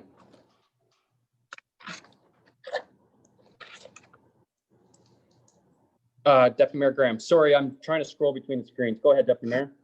No problem, Mayor. Yeah, I have less of a problem with the automatic renewal. I don't think there's any real issues with excluding that. I don't think it changes the agreement for many of those involved because of the process that we've been abiding by thus far. But I understand, and I have shared the experience with the county's, utilization, or maybe that the implications of that on the county. So I share that concern. So I have no issues with that portion of it. I kind of echo Councillor Huntley's sentiments on including a time frame by which we're already receiving a quicker level of service than that outlines. But I understand situation could present themselves that would no longer be the case. And I think there's already been lots of notifications from other departments with regards to the pandemic imposing and the implications of the timelines on that. So I'm a little leery to do it now, just with the guise of the reality that we're working within, with working from home and remote, et cetera. But I understand. One of the things that I don't really get an understanding of is what we're potentially proposing with regards to a mechanism by which we can be within our jurisdiction to dissolve the disputes that might arise. That's the one that I have the biggest sort of concerns with and understanding from. So I just was making that comment. My thoughts along the item of issue resolution was essentially that if it is believed that there needs to be intervention on a particular matter, with this right now we're giving all authority to a conservation authority without any accountability, because something like this again is not going back before the board, it's not going back before an executive committee, it's not going before elected officials. So essentially all powers are being passed over to the conservation authority, because our staff don't have the expertise in order to delve in specifically to that. But there should at least be an opportunity or mechanism put in place such that a peer review of that particular item could be done by an outside agency, which be incorporated into the dispute mechanism if it was so required. Right now, it's basically if they say no, that's the end of the story. If you don't like it, you go to the environmental way up the ladder, which, as we know, is very similar to the LPAT, which is discouraging and doesn't ensure that things are dealt with in an expeditious manner. That's essentially my concern. Everything's run well. That's fantastic. But also on the permitting side, we all know that if we got a report on how long it takes to do a permit at Orca, the report would come back in glowing fashion. However, we're well aware of situations where planning applications are being held up specifically as a result of matters that relate to a permit. However, their clock hasn't started. And so if we wanted to get into that actual clock, it far exceeds 21 and 28 days, which I think are reasonable as suggested by Ms. Ellis. But I just think recognizing some of the issues that we have had, I don't think we should continue to make that mistake and not have SLA specified, not specifically just for Orca, but any other outside firm that we're going to deal with. So should it be specified in our SLA, you're insinuating that there would be a mechanism by which they would, or we would be creating or enforcing upon them should these timelines, for example, not be met? Yes, I think it helps them to understand what our expectations are relative to an SLA. So we understand what those are. We're not expecting them to be returned back in 2 days, which by the sounds of it, that's what they're doing. So that's fantastic. However, if suddenly staffing changes, something relevant that's changed within their organization, and suddenly these start to take 60 days, we don't have any measurable in here that indicates, well, that's not acceptable. We want them to be done within 21 days or 28 days as being your maximum set factor. Yeah, like I said, I understand that, and I don't necessarily disagree with that element. I just don't understand exactly what we're proposing with regards to the dispute resolution as an actual process. I understand where the jurisdiction currently resides, and that's an issue for us on a myriad of issues. I'm not sure if this is the one, but what is the actual mechanism by which are we leaving it to them to solve the riddle with regards to the mechanism, or are we making a suggestion with regards to the mechanism that we'd like to see? Yeah, and I think Ms. Ellis covered that very nicely with regards to her suggestion. Ms. Ellis, if you could repeat that, it had to do with dealing with it locally to the best of our efforts. And I think within that, there might be an opportunity to have an outside agency provide that added piece. So for example, we're not simply always deferring to Orca for them to have the final say, that may or may not agree, or like that opinion, it would become part of that dispute resolution mechanism. And that's where I was heading specifically with that component, which is outside of the 21 and 28 days. That was more just a setting the service level standard, more specific outright disagreement between whether it's the applicant or staff relative to on a more complicated one, we have no mechanism to bring in, for example, an outside agency to hopefully provide a different perspective on the application. So Ms. Ellis, sorry, back to what you're suggesting. Through you, Mayor McFadden, to members of council. The wording could read something like, should the need arise to resolve a dispute, every effort will be made to resolve the matter with all parties in cooperation with the municipality. I'm going to be honest, council, I don't really know at this point in time if a peer review agency can be accomplished. Risk management officials have specialized training through the province of Ontario, and I'm not sure, without going to another risk management official in another municipality or another conservation authority, if you could get a proper peer review. So as long as we understand that if that's something that you want to pursue, it could be, as I said, another conservation authority or another municipality that's large enough to have a risk management official on staff. Okay. My biggest concern is just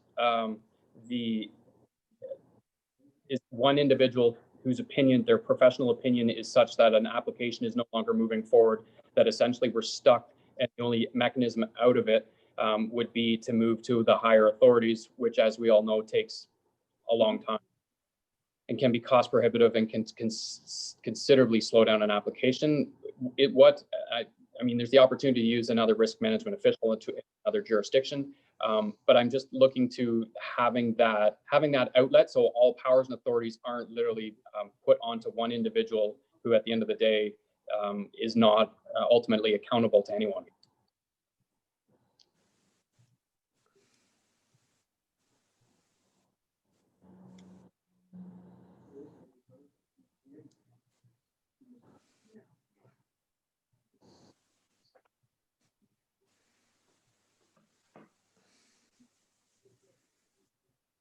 I'll take council's direction on this matter, Mr. Mayor.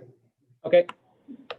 Councillor Huntley, I don't know, Councillor Huntley or Deputy Mayor Graham, you spoke to it already with regards to this specific section. Any suggestions?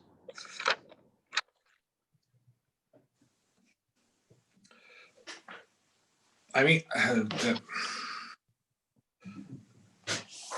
Mayor? Yeah, Deputy Mayor Graham. Just thought I'd save you the scroll.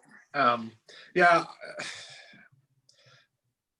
I think I understand where the intent is to go. I just, with regards to the dispute resolution, I think it's, a much bigger issue than it pertains to this specific report. But so if you want to attach it to that concern to this specific entity, that's fine. I think there is something warranted to it. I struggle to understand and interpret exactly how we're going to be able to achieve this in the scope of the parameters that work now. Yeah, I guess that's it. But I'm not in objection to it. So you make the motion. Would it be beneficial, Ms. Ellis, to provide staff an opportunity to, you've heard the discussion around the table, to defer this until the next council meeting to bring something back so that each of it actually has something to read, so then we can debate the specific structure of it and have the questions thereof. If we so wish to pull that whole section out, it will be a specific numbered section within the agreement, and we could certainly vote to have it removed. But at least at that point, we've got something tangible that we can read and understand and have the constructive conversation about. I think at this point, there is confusion with regards to that aspect, which is certainly a concern to council to put something in that they don't understand the complete meaning of. And it'll also provide staff an opportunity to better understand the implications and have that conversation with the Conservation Authority. Deputy Mayor Graham? Yeah, to me, like it would make sense to me if the language were as it pertains to this report, that, I mean, there is a tribunal that exists. So if the language was, and I understand that it's not an ideal process with regards to the timeline, that it's, that it pertains to those tribunals of all shapes and sizes. But, if the language were to say that, that the township fully proceed, should these timelines or whatever is outlined, not be met, that it is the intention of council to pursue, these considerations from the tribunal immediately following the expiry of said term. I mean, where you lose me is the seeming organic creation of some other regulatory process when the presence of the tribunal is there to do that. And I just don't know how we would have that ability in our isolated circumstance versus other municipalities under the similar jurisdiction. So that's where I struggle. But if staff wants to come back, then by all means, I don't think that's a bad suggestion. Through you, Mayor McFadden, to members of council, I would personally feel more comfortable bringing a revised agreement back to you. I will speak to the powers that be at Orca and try to put in words to achieve what we've talked about today. In terms of the dispute resolution, it might be that the wording is in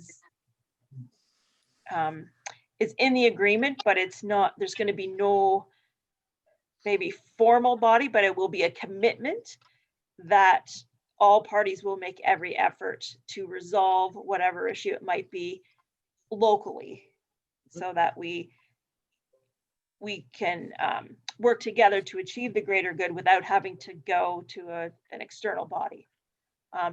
Just to be clear to Deputy Mayor Graham, there are two different things that we're talking about in terms of the timeline. The timeline of the 21 versus 28 days is for the issuance of the notice. That's for something that is straightforward. It's the timeline wouldn't necessarily affect the dispute resolution. I understand. Okay. Very good. Very good. Council okay with that? Defer the report. It'll come back next week, taking into consideration what's been discussed. Councillor Moore? Yeah, I think Karen has the right idea. Okay, very good. For then mover and a seconder, we got Councillor Moore, Deputy Mayor Graham, is that a second? Okay, motion then to defer the report to come back with further information as it relates to an SLA dispute resolution and administrative change with regards to the address and the removal of the automatic renewal clause. Actually, you know what? Leave the renewal in there so that's all still part of it. And when the motion comes forward as a result of the deferred application, then at that point we can actually decide whether we want to pull it in or move it out. Because if it's so decided that council wants to leave it in, then it's more complicated to put it in when it doesn't exist. So my suggestion, leave the renewal in for now. We'll have that conversation as part of that document when it comes back to council. Council okay with that? Okay, got a mover and a seconder. Madam Clerk, are you okay with that long-winded motion? Absolutely. Madam Clerk, recorded vote. Councillor Huntley, Yes. Councillor Belch, Yes. Deputy Mayor Graham, Yes. Councillor Moore, Yes. Mayor McFadden. Yes, motion has passed. Thank you very much, council. I know that was very long and in-depth. Thank you very much, Ms. Ellis, for being prepared on all of those responses with regards to the specifics of the requirements. And we look forward to that report coming back. Next report, item 11.2, report economic development 2020-07, 2020 Millbrook Community Improvement Program with 2019 summary report. Ms. Ayat. Thank you, Mayor McFadden. The report before council, ECD 2020-07, with the following recommendations: that council accept the 2019 Millbrook Community Improvement Plan summary report. And number two, that council directs staff to move forward with the implementation of the 2020 MCIP program for building and site improvement, facade and signage improvement, and sidewalk cafe. Very good. Thank you, Ms. Ayat. First, I just want to commend you on a wonderful report that certainly articulated all the wonderful work that has been accomplished as a result of the CIP. That's the best way to display it, was for the before and the after for each of those. So thank you very much. What a pleasure going through that and seeing the significant improvements that have been made. Anything to add, Mr. Huntley? So through you, Mayor, I think Ms. Ayat's being a little shy and standing up to her report. I mean, the net result was we got a 7-to-1 return on dollars invested to our dollars invested to public dollars invested in this program, which I think is fantastic for its first run. And I know you had a few questions, Mr. Mayor, about the kind of the process we're sitting here in right now. And just, if you indulge me for a minute, I'll try to explain it to the other councillors just in case there's any confusion. And that is that in the 2020 budget, we did already approve the 25,000. But the way the CIP program works is that there are a number of initiatives. I think, and I always get it wrong, and Bridget can jump on me, it's either 12 or 14 initiatives. But as the Mr. Hack has focused on 3 specific ones, and that's where we want to redirect or direct the money this year, which is actually the same as what we did last year. And it's just the way the CIP program works with the ministry is we have to have council's approval to which programs are initiating, you know, just in case council had a completely different plan for, where this money was to go. But for the most part, it worked last time, and as this has been a pretty funky year, we see it just continuing this way, and continuing with our success. Excellent. Well Fair said. enough. Thank you. I apologize. I'm still working on, I don't know why I still can't. Okay, Deputy Mayor Graham. Thanks. Through you, Mayor, and Bridge, I'll concur with Councillor Huntley. Just concur. Great work, great report. One of the things that I've had a couple different conversations about is around CIPs is that, there's no dispute that they actually have a substantial impact and obviously a great ROI for the community benefit as a whole.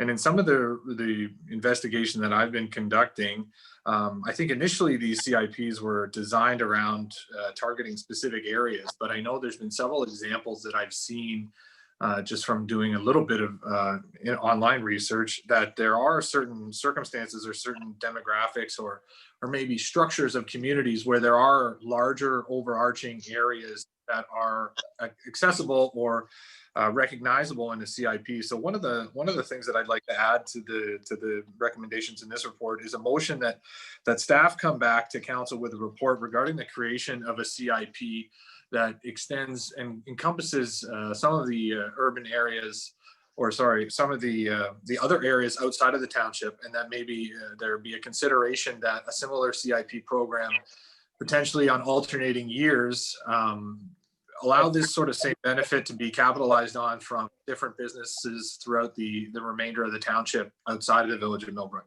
Because I think it can be a substantial benefit to improving business as a whole and supporting business as a whole throughout the township. And obviously that's something that needs to be done and considered, especially now with so many small businesses struggling and going to continue to struggle with regards to the COVID. So fully support the continuation of this program, but would like staff to investigate that and come back to council with maybe some understanding as to how we could maybe extend that benefit or provide that benefit to other businesses in the township. No, very good. I was interrupting you because at one point the CIP outside of the township, and I think you lost most of the councillors, but you outside of Millbrook, and that made more sense. Councillor Huntley. Through you, Mayor, just to comment on what Deputy Mayor Graham is suggesting is that's absolutely in the vision and the sight of the Mr. Hack committee. I mean, we just tried to get it off the ground last year, and obviously this year has been, COVID has thrown a wrench into a lot of things. But yeah, so I'm not sure you really need to send staff out hunting this down, because it is kind of in the game plan of the CIP. And without going to a lot of elaboration on it, I mean, the CIP has to be a designated area. So, the next step would be then to either designate the entire township or pick locations within the township. And I would refer it back to the Mr. Hack committee, which is already making that into consideration versus staff. If that works for you. I guess I'm kind of saying I understand. The committee's already considering it. Yeah, no, I understand that. And I have seen examples where there are two separate ones for more of a rural area and more of an urban area, because that was the true intention of the designated areas. And I'd be open to the suggestion that the designated areas, could be easily identified. But the idea was that these are sorts of great programs that could be a benefit to everyone.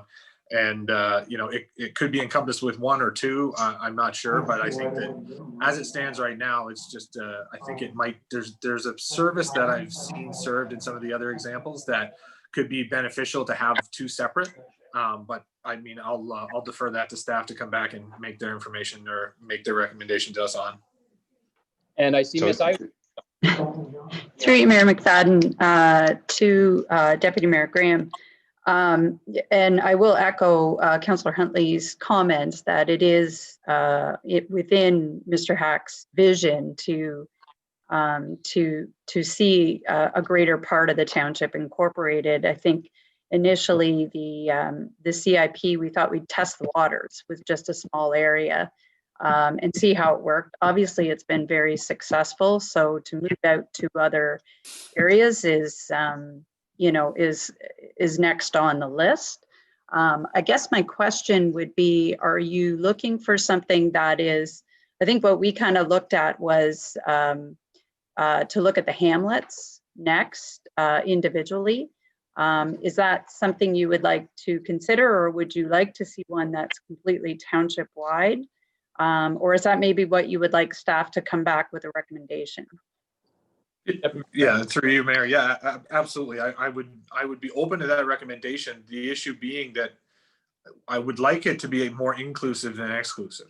And there are businesses that are not within hamlet designations as it stands right now that could be a substantial benefit to that would otherwise be lost. So I do understand that the designation in those areas, it was the original intention of those CIPs, but there has been examples where that has been alleviated and the benefits have just been made more accessible, which I think is my hope that that's what would be reflected in the report. But that's up to staff to sort of come back and from their analysis sort of provide information to us on in the report, which was sort of how I was viewing it, Bridget, to answer your question. Yeah. So through you, Mayor McFadden, sorry. Go ahead, Ms. Councillor Huntley. So through you, Mayor McFadden, to Deputy Mayor Graham. So you'd be looking kind of for something that includes that all of the businesses within the municipality, perhaps even industrial members within the industrial park, commercial, retail, all would be eligible. Is that kind of what you're thinking? At this point, yes. I mean, I think it's a viable program that those can benefit from, and if Sure. with the criteria that are established by that staff comes back with a recommendation thereof. But I mean, there is a freedom there that I want to afford as much flexibility for staff to investigate to provide the best value to all of the businesses throughout the township. So that's sort of, I'll leave it to, I can't wait to be told. Is that appropriate? Is that an appropriate way to answer that question? Sure. Can I do it? Tell them. Councillor Moore. Yeah, I just wanted to say that I agree with Deputy Mayor Graham, and I think it just goes back to what we did last year when we went to Tweed and we saw that things were done throughout their township, not just in one center location. And I think it would be good on us to try to spread it out further too. Okay. I think too, I forwarded on an example to members of council of another municipality that was using it as a business attraction mechanism in order to retain potential opportunities coming to designated either existing locations or locations that were designated as, they certainly used it in that realm as well. Councillor Huntley? Through you, Mayor, I just wanted to kind of reiterate that was kind of always the goal all along.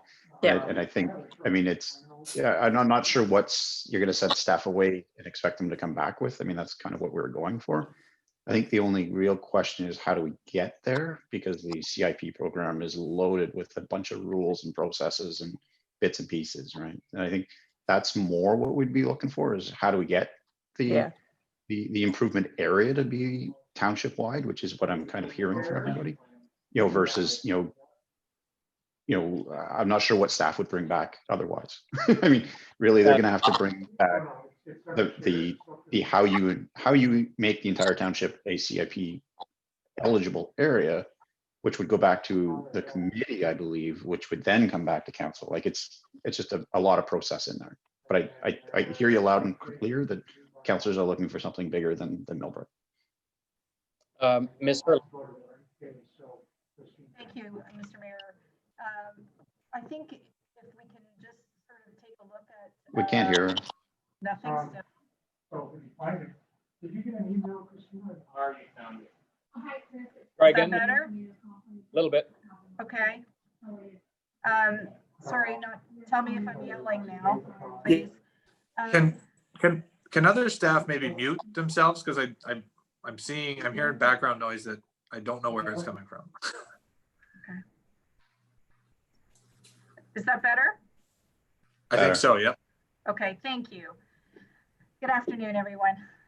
Just wanted to mention, just to go back to the Deputy Mayor's discussion as well as Councillor Huntley. I think I mean, first off, staff is more than happy to investigate this and report back, should that be the direction that you wish to go to. But I think the key point is that the committee is already looking at that and pursuing that. So I'm not sure of interference from staff doing a report or having your recommendation, Deputy Mayor, go back to the committee for them to investigate what that options are for expanding the CIP into like entirely Cavan Monaghan, not just one area. So I just wanted clarity. If Councillor Huntley is mentioning that the committee is already in the process of looking at that, maybe the best scenario is to let them go back to look at it, and then we can bring a recommendation, or the committee could bring a recommendation forward for council for consideration during the budget process. But if you prefer for staff to do it in separate than the committee, then we should consider that. It's just, I see two things here. One, directing staff on their own.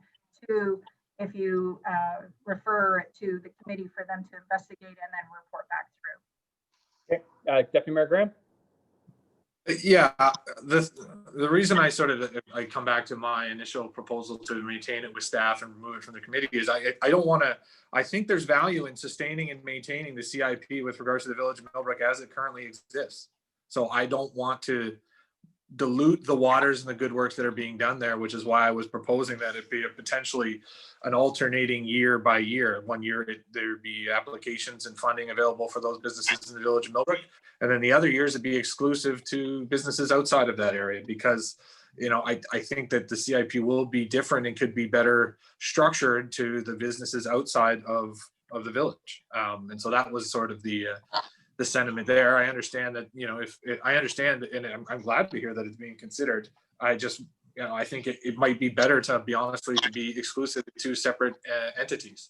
But I can be told that that's not appropriate by staff should they come back with that report. So I just don't want to, I want it to be a formalized process to be considering this alternative, rather than to just let it go back to the ether of discussion and without sort of structure to that consideration. And it's not to be just, I don't mean that with any ill will or any disrespect. It's just a matter of formally making the process get underway as soon as possible to expedite it if this is a potential opportunity that council wants to support.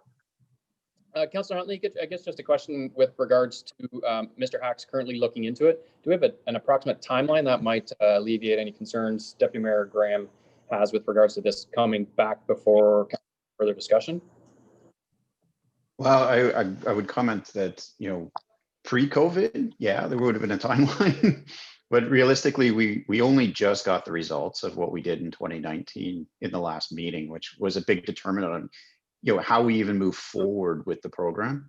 So now that we have some tangible data on how 1 year of this thing worked, now it's a matter of how do we scramble and get the 2020 budget distributed and get the applications in, which we only have a couple of months.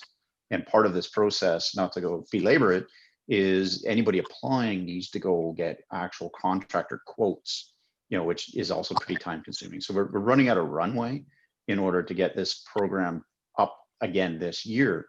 So, I mean, we're kind of struggling there. So in terms of looking at the entire township, it would definitely be on the docket, for next year, hoping, that this year's results continue as well as they did from last year. Ms. Ayat? Sorry about that. Yeah, just so council is aware, there is and I think you probably remember from when we did the CIP for Millbrook or the Millbrook area, there is a process involved. It involves public consultations, defining the area. So there is a process to it, and then of course allocating funds to it. So those are I think really initially the revitalization committee wanted to see the results of this year. Everything kind of got derailed because of COVID, so that's coming in now. So yeah, it's hard for us to kind of give a timeline because we're just kind of in the process of assessing our current situation before we can make a recommendation as to how we can move forward and expand upon it. I think to Deputy Mayor Graham's concern, I think the most important part would be to ensure that the appropriate funds are set aside so that a CIP outside of Millbrook could be investigated in 2021. And so I think there is obviously some legwork that needs to be done prior to the budget, to which Deputy Mayor Graham would feel much better if those funds were to be allocated so that in 2021 this would become a reality. So if in the background, Mr. Hack committee is going to work towards something along those lines, that's fantastic. But we definitely want to have it budgeted for so it can be a reality in 2021. Is that capturing what you're trying to accomplish, Deputy Mayor Graham? Yeah, I think the only thing I would add is that, that staff work with the Mr. Hack committee for any feedback or any direction or suggestions that they might have. But, ultimately, I just think that, staff is now familiar with the process of the establishment of a CIP, and that, they can take from that what they will, and, report back and just try to expedite this process. That's really the sole intention. Okay, Councillor Moore, and then I got Councillor Huntley. Mayor, yeah, I was just thinking, I really don't see a reason why we need to change it from the committee to the staff. I think we should let the staff still run with it for another year and try to achieve what they set out to do with, including the rest of the township. Because they've already had the background and they've done all the legwork to get things started. I don't think it'd really be fair to take it away from them now and ask the staff to take it over when they've done a good job, obviously. And I think we should let them see what they can do next. Councillor Huntley? I just got 2 points. I think this conversation is absolutely amazing and phenomenal, and I'm glad that we're having it because it just shows that we've had a very successful program and now people want more of it. I'm saying, if you want to give us more budget, we'll take more budget. We got no issue with that. And if Deputy Mayor Graham wants to come and do a delegation to the committee, I'm sure they'd be happy to accept hear his thoughts. Absolutely. Ms. Ayotte, how would you suggest we move forward? I think to capture the concept, I would really like to see that CIP expanded amongst the township as well and collaborate in a collaborative manner with the Mr. Hack. It's not to undermine the group, but we know how time flies, and I want to ensure it's something that's considered in the 2021 budget. And we know, having gone through it the first time with Millbrook's own the CIP, there is quite a process to go to it. We're definitely not going to have projects throughout in 2021, but we'd like to be able to work towards something, I would say, for 2022. Ms. Hurley?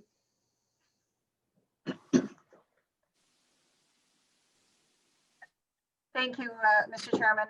I think the best thing to do is twofold. I understand we need to do a little bit of work on this as well. So I think the point of maybe through you, Bridget, maybe you could go back to your committee and talk to them of the interest that they have here at a committee level to see whether or not they're in a position to write a report or consider what a CIP outside report would look like to include the other area. So I would like to include the committee, but I also recognize the committee might have their own interest in and time sensitive issues that they need to deal with at the same time. So I'm just wondering if maybe the best step to go back to the committee and ask about expanding the CIP into all of Cavan Monaghan and what would potentially be involved in that.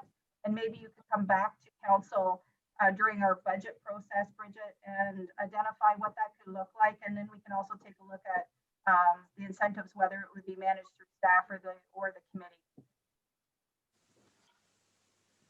Deputy Mayor Graham, does that satisfy what you're trying to accomplish? Yep. No, that sounds great. Excellent. Madam Clerk, you got that all rolled up into a nice motion? I will, sir. Very good. Any further discussion then on that conversation? Motion then to receive the report, accept the recommendations with the addition of what we've just added relative to Ms. Hurley's suggestion of staff bringing it back before during the budget proceedings. Councillor Belch? To move it? Okay. Yep. Second, Deputy Mayor Graham. Okay. Any further discussion on the motion? If not, Madam Clerk, recorded vote. Councillor Moore? Yes. Councillor Huntley? Yes. Deputy Mayor Graham? Yes. Councillor Belch, Yes. Mayor McFadden. Yes, motion has passed. What an agreeable bunch we have today.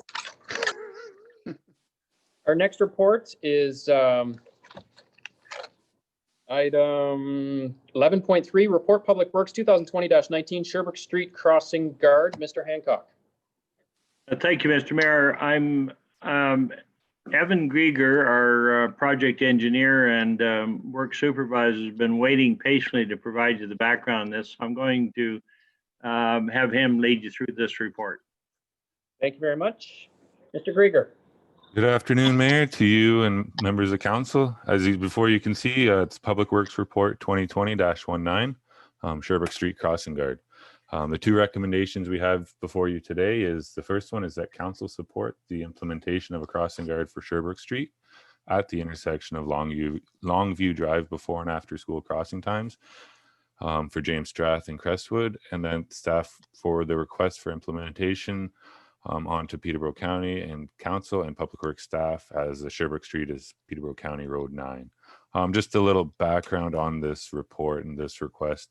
In August of 2019, staff completed the installation of a pedestrian crossover.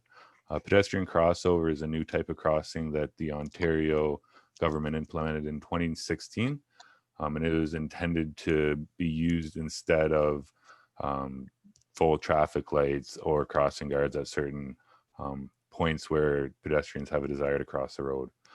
We did this hoping to save some money and reduce the cost that was going to be incurred to the township. However, after about a year in use, we received some additional complaints from a resident who has been chatting with additional residents within the area just about the effectiveness of this crossing. Some of their concerns are the lack of understanding of some drivers at the crossing, as well as drivers not stopping, which has resulted in multiple near misses of both parents and children being hit by cars. Staff do believe that the implementation of a crossing guard at this location would help reduce this risk. For many of you, you know this intersection. It becomes quite busy with the in and the out of Crestwood right there. And Longview Drive is directly in between the in and the out. So during those first bell times and at the end of the day, it does become quite busy. Very good. Thank you, Mr. Grieger. Questions from members of council? Councilor Moore? Make sure I'm not muted. You're good. Oh, now you're muted. Now you're muted. Yeah. Now you're not muted. Okay, sorry. Through you, Chair. When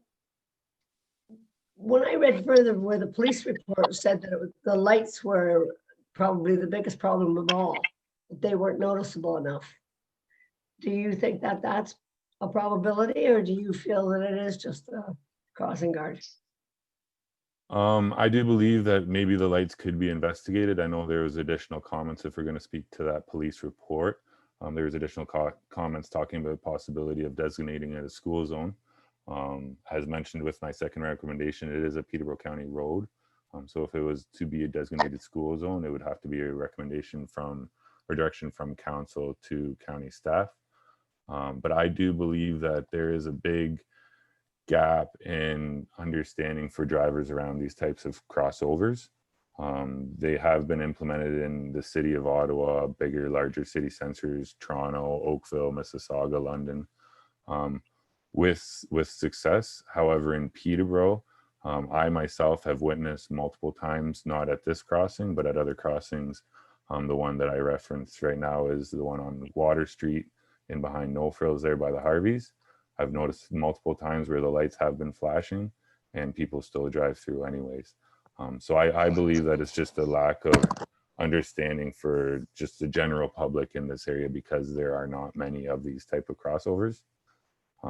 For example, I had discussions with people that live in Ottawa area, and they did quite a comprehensive education campaign, I do believe, because most of the residents in that area already understand the rules of these crossovers, where I have not seen the same from the city of Peterborough or Peterborough Police. Very good. what Councillor Moore and Mr. Grieger are referring to is specifically to the police, and I do have to commend the police on their response. So when this agenda was published and first came out, requests were made to the Peterborough Police to investigate, to provide us their opinion with regards to issues at that specific location. And they have individuals on site Thursday, Friday, and again today. So first off, a big thank you to the police for providing us with some very worthwhile information. It was noted there is less than 10 children that are crossing back and forth across the road. In the one specific day I did attend, out of the 10 that were crossing, 5 of them were crossing to cars of parents that weren't going into Crestwood. They were parking across the road, so their kids were coming across. So it was sort of not necessary. They could have parked at Crestwood to prevent the additional walking. But the police have clearly identified that the lights are certainly an issue, and whether it's just people aren't paying attention or that they're not large enough, it is an issue. I did see specifically cars going through it. And of more concern, I actually saw a bus going through it after a child had hit the button. So I would have to suggest that they clearly didn't see it. So I think there needs to be some work done specifically to the to that crosswalk to improve it, which I believe could be addressed through some sort of a different lighting mechanism. But also with regards to those that are encouraging their children to cross the road or pick up across, I think we could address that with simply no parking signs along that area across the road on Longview, where cars are sitting to have their kids come across the road. I don't think a crossing guard necessarily is going to resolve that area, but although until such time that we can fix the actual lighting, my suggestion would be to maybe encourage the community policing or representatives in order to be on site. But I strongly believe it's the issue is the crosswalk lighting mechanism itself. And also the police have indicated that if so desired, they could be out there, not simply on a monitoring situation, but they could go out there specifically for ticketing and draw attention to the crosswalk in that manner. Further questions, concerns, direction? Councillor Belch. Through you, Mayor, the one thing that when I took a look at the crosswalk, part of the problem I think is that it's just sort of a white light that flashes. I prefer to see sort of the yellow colored light situation come into place. I think that's part of the problem for both the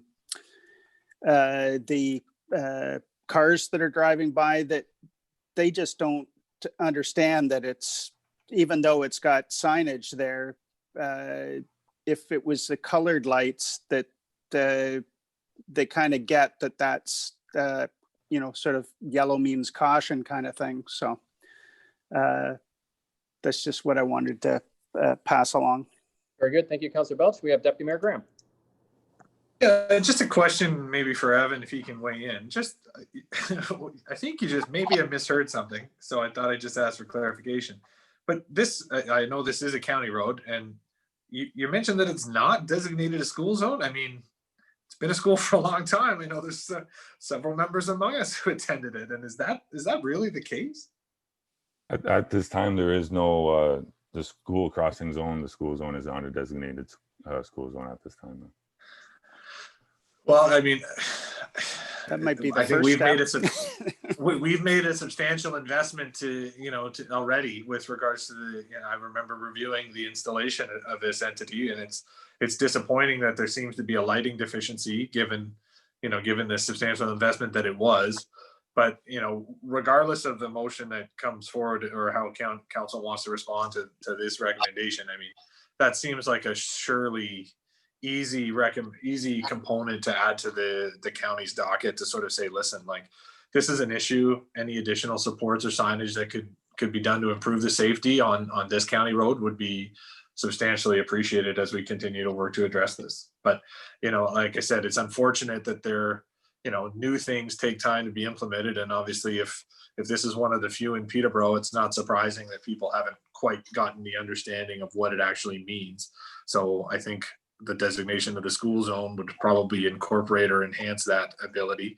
But I was kind of surprised when I heard when I was reading and reviewing the police reports that while they were observing, that there was 2 instances that they did not enforce. So I would have thought that wouldn't be omitted in an observation circumstance, especially for something like a violation that pertains to a school crossing. But I would also support the at least temporary enforcement measures be taken there. I think it's an important utilization of that service, and if there's clearly people that need to be learning that lesson, they should be taught that by the police for that violation, because it's a serious one. Very good. Mr. Grieger? Absolutely. Just to echo sort of the concerns regarding the lights. The pedestrian crossovers, the rules of the pedestrian crossovers is the drivers are supposed to be looking at the pedestrians and making eye contact. So if a school bus, for example, that you used is approaching this crossing and isn't looking at the pedestrian waiting there, then that highlights to me that these drivers don't understand the rules surrounding these crossovers. With these types of crossovers, there is one when you're exiting off the Parkway onto the Queensway, and there is no lights, and it's just strictly a sign. And it is intended that the pedestrian would wait to make eye contact with the driver. So I think it's both the pedestrians, but the drivers also need to be, when approaching these types of crossing, being aware of what is happening, and that it's not just simply like a red light, that you should be looking at the side of the roads as well. So it's just a little concerning that I feel the police may not be completely understanding what the rules of the crossings are as well. And maybe that's not their fault. It's just the fact that there's not many of these types of crossings within Peterborough, so they haven't had the opportunity. Hey, Council, I think there's a lot of opportunities there to improve that specific intersection. Sorry, Councillor Moore, I just saw your hand go up. And you're muted. Muted. There we go. Through you, Mayor, one of the other things I think we have to consider is that those few times that you were watching the children, we have to take into consideration that the number of children at school right now is down considerably due to COVID, because a lot of kids are homeschooling. So there will be more kids crossing there. And I think it needs to be an obvious spot that people can see, recognize. And I think I agree with the police with the lights. I really do. I really think somebody's got to, I know education is important, but before the education gets through, somebody might get killed. So I guess back to Mr. Grieger, we've raised several concerns. How best would you suggest that we move ahead with it? So, i.e., individuals parking on the wrong side of the road or the opposite side of the road, encouraging students to cross in a bad situation. So that would be addressed possibly through some sort of a signage. On the topic of signage, as you do a drive through that specific area, there seems to be pollution of a lot of signs. So there might be people being inundated by signs all over the place. So I know we're suggesting to maybe request of the county to designate that as a school zone, which would incur additional signage, possibly some flashing lights. But I think just as a whole, if you do a drive through there, at the number of signs that are there, there might have to be some work in collaboration with the county on that.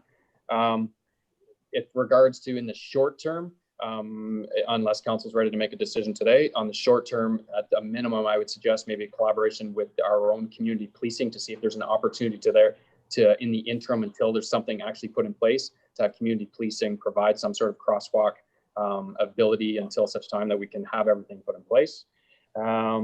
The police, I know with regards to their observations, but maybe contact the police specifically for the education component as well as their presence. When they were out on site over the last 3 days, it wasn't specifically to be in their face. They were observing, so they're actually parked back down Longview, sort of tucked away.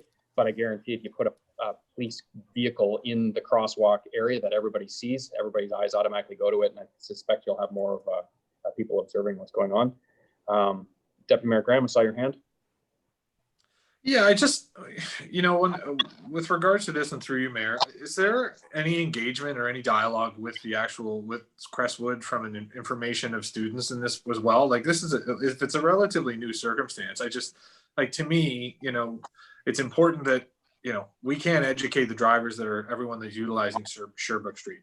And we could, maybe there's something that the designated school zone could incorporate. Maybe the lighting could be improved. Maybe there could be a cross guard, et cetera, et cetera, et cetera. But, is there any role with regards to information or education or maybe even just engagement with, whether it's between, our municipal staff or whether it's between, from teachers to students or from the, the hierarchy or the vice principals or principals from that school to sort of highlight the risks associated with this that's always going to be present at the road because of the nature of where the school was built. Yep, just to comment on that, through you, Mayor, to Deputy Mayor Graham there. So when we did implement the crossing last year, I provided, as I mentioned, the City of London had done a wonderful job with their implementation and their education process, especially surrounding schools on how to handle and act around these crossovers. So I was able to utilize a lot of their information, which I passed along to Crestwood Secondary School. I was in contact with their principal there, as well as James Strath, for them to forward on to their parents through whether it's an email or not sure how the communication works nowadays in schools, but we did try to educate through the school that way. We did not do an in-school presentation, but we did provide materials to be distributed. They do actually have a mascot, Tony the Streetwise Cat, so I was hoping to get more people to catch on, but it didn't seem to fly. Well, maybe Tony can do better. We'll see what happens. He's a little lazy. He has 9 lives. So we've got several suggestions on the floor from council. I guess the question back to Mr. Grieger, how best do you wish to move forward with this? We've highlighted several instances of where it could be improved. Would you prefer to have the opportunity to investigate all these, come back with something, or are we trying to move ahead specifically with addressing it immediately and then have each of these investigated? Or how would you suggest we move ahead?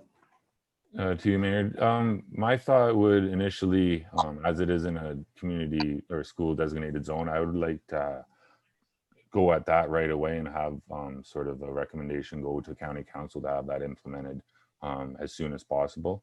I'm not sure when the next kind of meeting, county council meeting, but I'd like to get that going, sort of thing. And then I do agree with possibly reaching out to community policing. I'm not sure what their sort of roster is like at this moment, or if they have somebody up in that area. I also was discussing with Wayne the possibility of reaching out to the city of Peterborough as well, as they would have crossing guards in that area. And then just continuing to investigate with the school zone, and then what I can do with the contractor to see if we can have the lights either changed or brightness increased. As well as we would investigate, I guess it would be an internal township report would be the no parking. I don't know whether we would want to do it for a certain timing a day and no parking on Longview, instead of just saying a general no parking, or we just want to say general no parking. That would be a discussion to be had internally, but I think that's something we could prepare for the either the next meeting or the follow-up meeting after that. Okay, and then furthermore, in addition to that, maybe a discussion with the police with regards to specifically a police presence on an enforcement as opposed to simply an observer. Council, how's that sound for? And we've got something that's going to come back with regards to some of the suggestions. There's going to be an immediate look at the lights that we will put forward a request of the county to designate that as a school zone. Discussion with community policing and or possibly an engagement with the high school. I don't know whether they still do crossing guards in that format, but essentially at this case, it's the crossing is really for the James Strath students. But is there an opportunity, for example, to work with the high school to have crossing guards that would be designated on a short-term basis if we can't connect with the community policing? I'm not sure. I don't know. That would be my suggestion as to moving forward. Councillor Moore? Mute.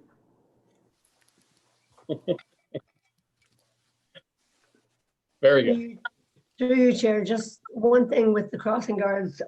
Like I know usually there's also the senior students. They also act as helpers for crossing. And with COVID, they are no longer allowed to do that because kids can't be the 6 feet away from the guards. So right now, that may not a strong possibility with if the student helpers that are usually out there. Because I know my own granddaughter usually does it, and no one can be out there as long as the COVID is in action. Okay, very good. If I could, oh, Councillor Huntley, go ahead. Oh, I wasn't sure I was on your screen there, Mayor. I've been No, jumping I up and down a few times. Good. Anyway, I honestly, I find it quite appalling that the drivers don't recognize a crosswalk. I mean, they are everywhere. And I mean, there's blitzes and, you know, all over the place about pedestrian safety and that sort of thing. So, I mean, first order of business to me would be make sure that that crosswalk is visible. And if that's turning its color, let's turn its color. Let's make it something that people see. You know, second would be enforcing it. Like we got to enforce crosswalks, not just this one, but, you know, Peterborough drivers got to know what a crosswalk is. Like that's just fundamental driving. You know, and then the last piece of it is I'm leery of putting a crossing guard there. You know, whether it comes from a student or a community policing or whatever. You know, just because we're having so much problems with this crosswalk. I mean, people might come to expect when the crossing guard isn't there, that you don't have to stop or you can ignore the crosswalk. Like it might actually make it more dangerous when there's not a crossing guard. Like I think education and enforcement and awareness of that crosswalk are the most fundamental pieces of this thing. Mm-hmm. If you're going to change anybody's behavior. I guess my question to Mr. Grieger would be, having been on site to witness it, there is definitely an issue with people not seeing the lights. In the one instance, after the student had pressed the button, 4 cars immediately went through, all from the same direction. Now, mind you, it wasn't from Cabot-Montag, it was only people in the city that were going through it. But nevertheless, it was 4 cars, one after another, that literally blew through that light. So I know out in North Cavan Public School, when the lights weren't working, they actually installed temporary yellow flashing lights. I don't know whether the opportunity is there to react more quickly to be able to put that in absence of a permanent fix. But having witnessed each of the days I went, at least one instance of the vehicles blowing through it, we do need to do something rather quickly to address the immediate concern. And then some of these other ones are more of a long-term permanent fix. So have you got a suggestion with regards to address that immediate concern? And I do tend to agree with Councillor Huntley. I don't believe it's a crossing guard because you're setting the precedent. One other thing, sorry, is I don't remember the intersection off the top of my head, but are there lines painted on the road as well, or is it just lights? There is. No, there are lines through you, Mayor. There are lines and there are shark's teeth as well. So it's not your typical stop line, but it's arrows pointing like towards the direction of traffic, sort of thing. No, so there's your typical 2 white lines, and then I still find it just amazing that drivers don't recognize crosswalks. Like that's just scary. It truly is. And Joe, just to answer your question, Scott, Mayor McFadden, I do believe for a quick fix, I think that is a very good point raised by Ryan, that if you do introduce a crossing guard at this moment, that maybe they will become used to it, and then when the crossing guard leaves, that they will be just treating it as nothing again. I think possibly maybe the best route initially would be for enforcement. Have police sit out there, and maybe if people see people getting pulled over, I know, for example, how the police sit at Mount Pleasant there at the Station 2. Before they started doing that was sort of, you'd come off the Cavan Swamp and you'd be going fairly fast into Mount Pleasant. Now, for any local knowledge, you know the cops are going to be, there's a good chance the police will be sitting there, so you reduce your speed accordingly. So I think probably the best bet would be to increase enforcement right away, and then we will look at getting a light. We will contact the contractor and just see if we can get a light up there by the end of the week, sort of thing, or early next week. Just something temporary, just to catch people's eyes a little more, sort of thing. Very good. Councillor Belch. Through you, Mayor, just a comment. That's one thing that I thought could improve things. Is it's a little faded, the lines. That certainly that would help. Is a repaint. Yeah, good point. I can get that repaint done. I was planning on doing it this fall actually, so it'll be done in the next couple weeks. Perfect. Very good. Okay, so with all of the specifics, do you want each of those captured in a motion, or just to turn it back to you, Mr. Grieger, with regards to community policing, a police presence, contacting the county, fixing the lights, no parking zones, repaint? How's that capture it? That's pretty good. It's whatever works best for you. I know what needs to be done. If you want to take that in a motion, I just don't know if we need to officially put a motion in for the county to request it as a school zone. Yes. But other than that, yeah, I sort of know what needs to be done. Very good. I guess we'll have our staff send a letter to the county requesting that the area in light of all of the issues that we're having relative to the crosswalk, that we request that the area in front of the school be designated as a school zone would be one part of the motion. Sounds good. Madam Clerk, do you want me to rhyme off each of the individual pieces, or how do you want to deal with it? I think Mr. Grieger is very clear on the direction. Mr. Mayor, I think I have it captured. I will definitely include the motion to send the request to Peterborough County. The only one that I think there was some discussion on, and I'm a little unclear, there was discussion about having community policing assist on at that location, and then there was also discussion about a crossing guard being there and potentially that not being a good idea. So do we want to leave that portion in with community policing, or was the thought not to have somebody present there, risking that there might be an expectation moving forward? Councillor Huntley made a great point. Councillor Huntley. I through you, Mayor, I'd say if we get the police enforcement there, then it negates the need for the crossing guard. And we can emphasize to the police the importance of immediate response to that area, given the fact that we won't necessarily have lights addressed for potentially a week. So I think with the increased police presence in the role of enforcement rather than observation, will give us time to get the appropriate lighting in place as well as modifications to the intersection done. I think that would be a good strategy moving forward. Agreed. Okay, so Madam Clerk, just remove the community policing. Will do. Very good. Excellent. All right, Madam Clerk has captured all of our great ideas once again into the motion, which will include partner zones, signed investigation, fixing the lights, sending a letter to the county on the school zone, requesting that the police have an immediate presence, and a repaint of the crosswalk. Is there anything that I'm missing, Madam Clerk? One thing, Mr. Mayor, I think there was also a decluttering of the signs that are there, a potential decluttering. It's a sign investigation, right? Correct. Sign declutter. I'm sorry, did you mention the parking on Longview? Yes, that's the no parking signs on Longview. Okay, perfect. I think you've got it all then. So they'll report back. Because it's a county road, the sign decluttering, is that going to have to be part of the community or the county request? I suspect. Most I'm likely. sure they'll have to take a look at it. Okay. All right. Could we make that part of the county request then with regard to the sign decluttering? Okay. Yes. All right. With that, I've got a mover and a seconder. Mover, Councillor Moore, seconder, Councillor Bell. Madam Clerk, recorded vote. Deputy Mayor Graham. Yes. Councillor Belch. Yes. Councillor Moore.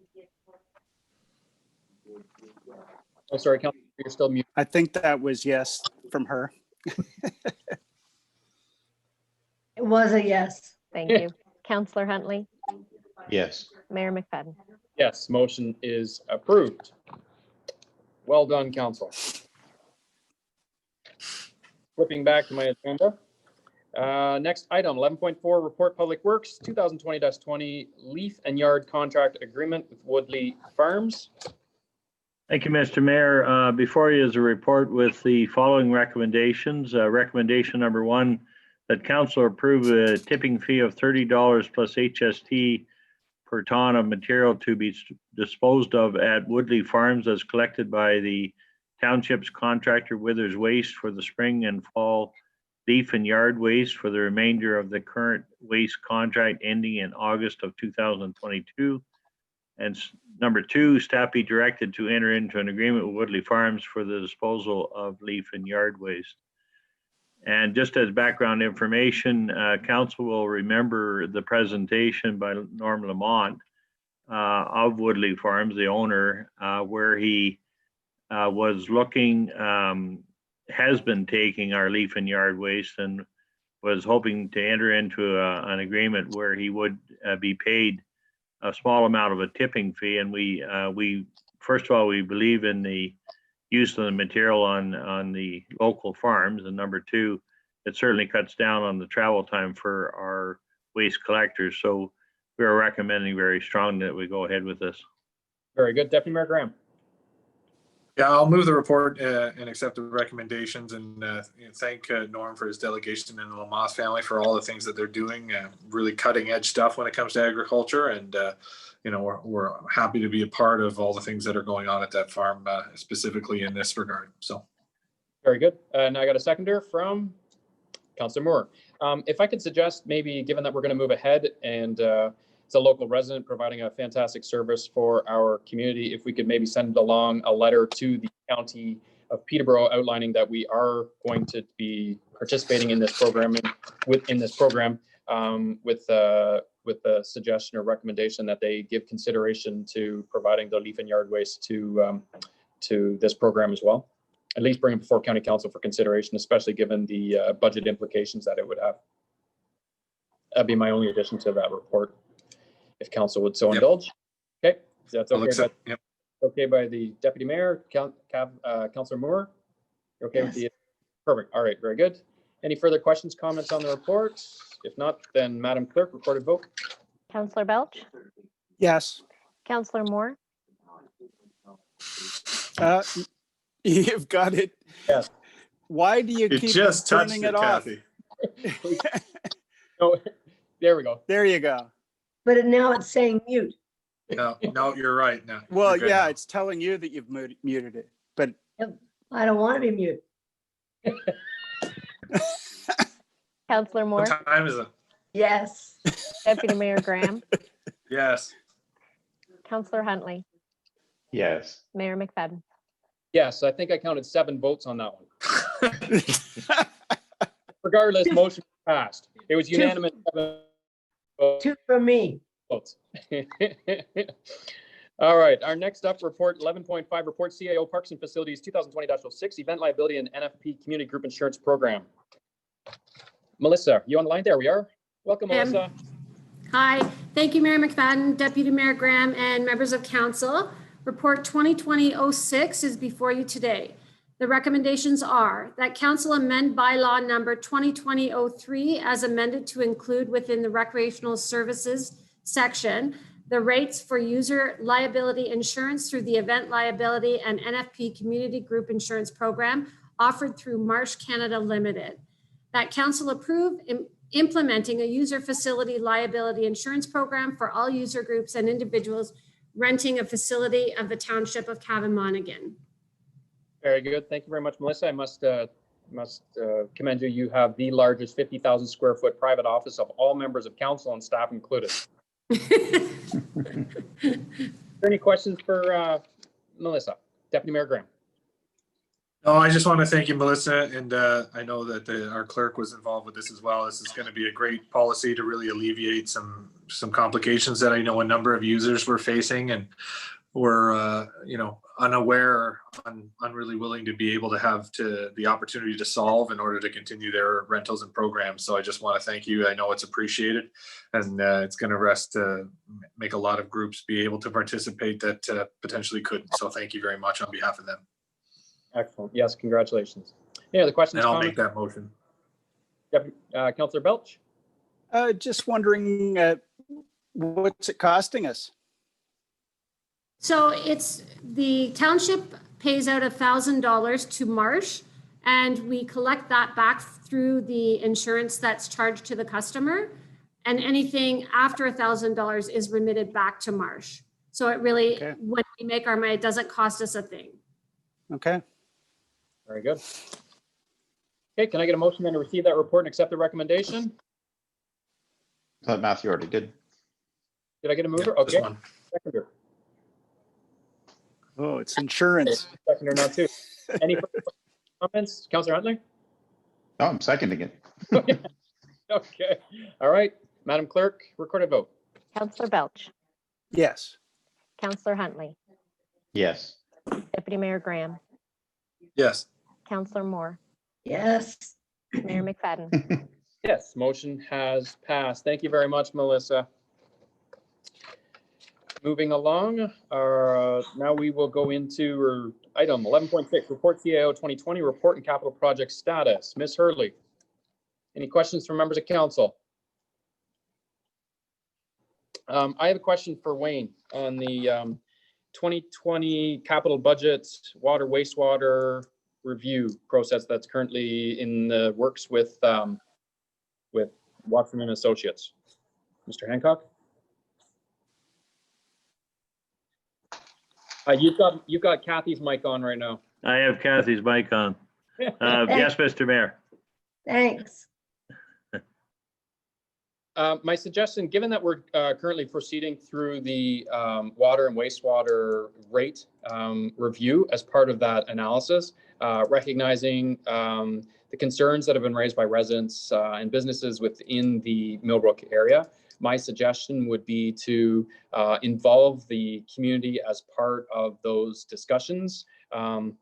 So if council, and I apologize, I just got this before the meeting or I would have passed it on to the rest of council.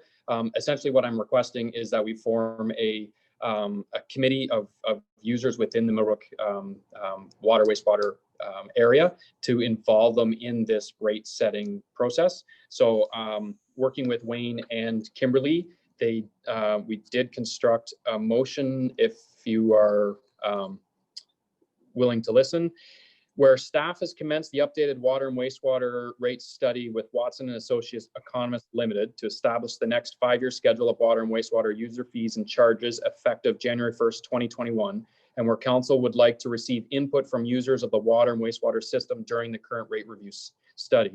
Therefore, be it resolved that council directs staff to establish a committee of residential and commercial users of the municipal water and wastewater system, and along with our consultants and staff to establish the rates for the next 5 years commencing in 2022. And that council directs staff to provide a subsequent report after consultation with Watson and Associates to review the impact of establishing a water and wastewater rate study user group committee with the proposed amended timeline, updated costing, including the additional committee meetings, and a recommendation for the 2021 effective rates due to the proposed extended timeline.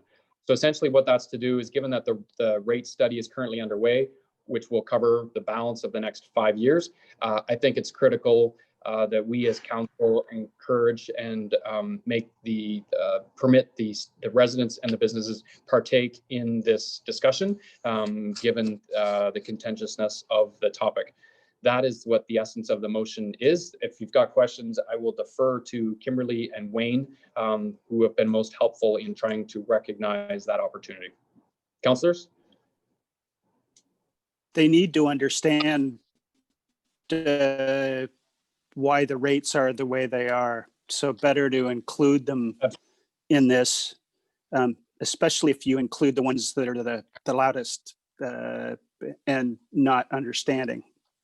I think education is very important to understand the circumstances that take to establish what the water rates are. I think sometimes, unfortunately, it's felt that we just randomly pick what the water rates are and we can arbitrarily just change them. So I think education on this topic is very important, and with the support of Mr. Hancock and Ms. Pope in conjunction with Watson and Associates, I believe that can be accomplished through the establishment of a committee specifically of those users to bring back recommendations to council, which will ultimately enable us to approve the rates moving forward. Any other questions? Councillor Huntley. Through you, Mayor, to you, Mayor, I guess I'm a little bit puzzled on what we're expecting the committee to do. Is the committee to go back to the public and educate the public on where the rates come from? Or do you think that the committee can actually have influence on how the rates are set? I think, Mr. Mayor, if I might, I think the intent was that if we had some members of the public and some members of the BIA as an example, that the process that we follow to establish the rates, they could learn that if, and secondly, they would more understand what we're trying to pay for through water and wastewater rates. And what they must pay for. So I think the idea was if you can have a few at the table working with you on the rate study, the message hopefully will go back to the larger group to say, this is what was done to establish these rates, rather than the customers and the users pointing the finger and saying, you're just, you're just taking our money and we don't have any rationale. So I think the idea was to try and spread out the information through a working committee. I don't think it takes away from the public. You'll still have a public forum for the general public to look at it, but hopefully by having some members on the committee, they will take the word back to their neighbors and we'll have some of the message spread around earlier. That answer your question, Councillor Huntley? Not really, actually. It almost leaves me a little bit more confused. But it sounds like what we're really trying to do is arm some champions of the public to go back and explain to the public why the rates are the rates. Right? I think, if you set up this committee and you have people come in expecting that they're going to knock the rates by 50%, and all you're going to do is educate them, and these are how they're established, these are how they're built.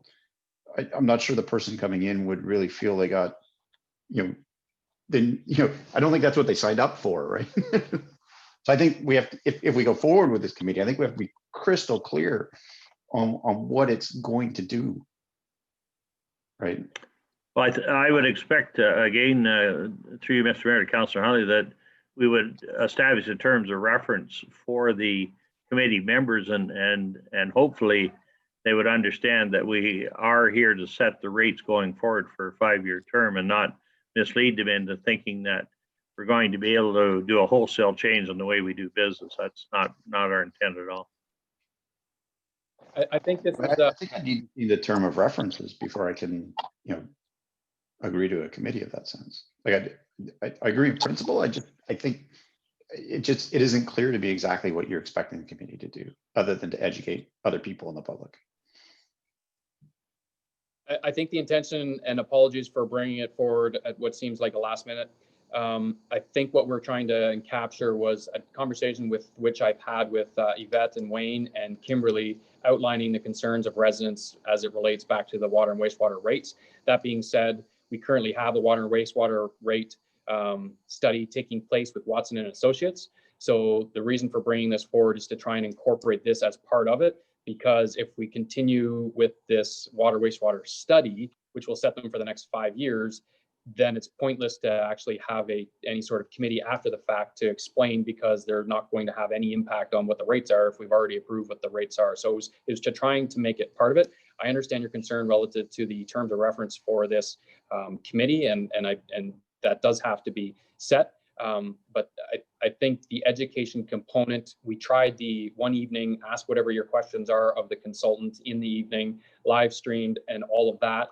And that, although it was well received, that attended and they understood, there's a large segment of the population which is still moving in, which still arbitrarily believes that we just set the rates arbitrarily and we can reduce them by 50% if we just change the rates.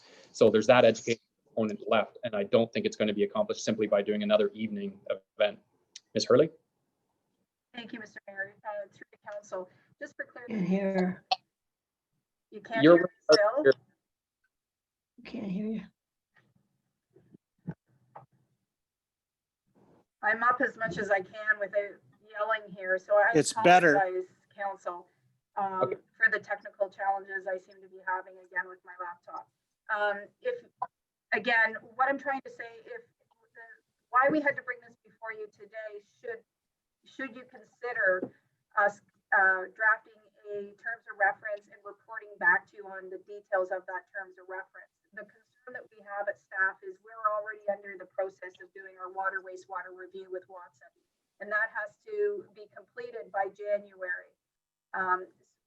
If you wish to establish a committee, we need to get your direction to draft a report, take a look at what that committee draft, the terms of reference of that committee, bring it back to you so that we can address the delay.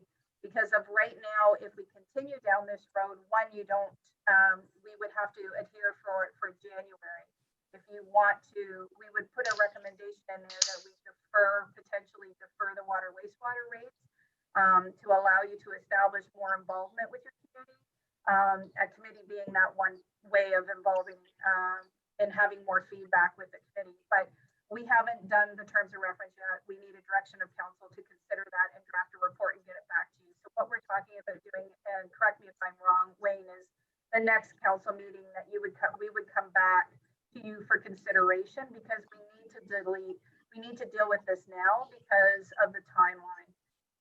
It's a short turnaround. If we continue down this road doing the review, we need to address that review sooner rather than later. Our timelines are sort of getting ahead of us here.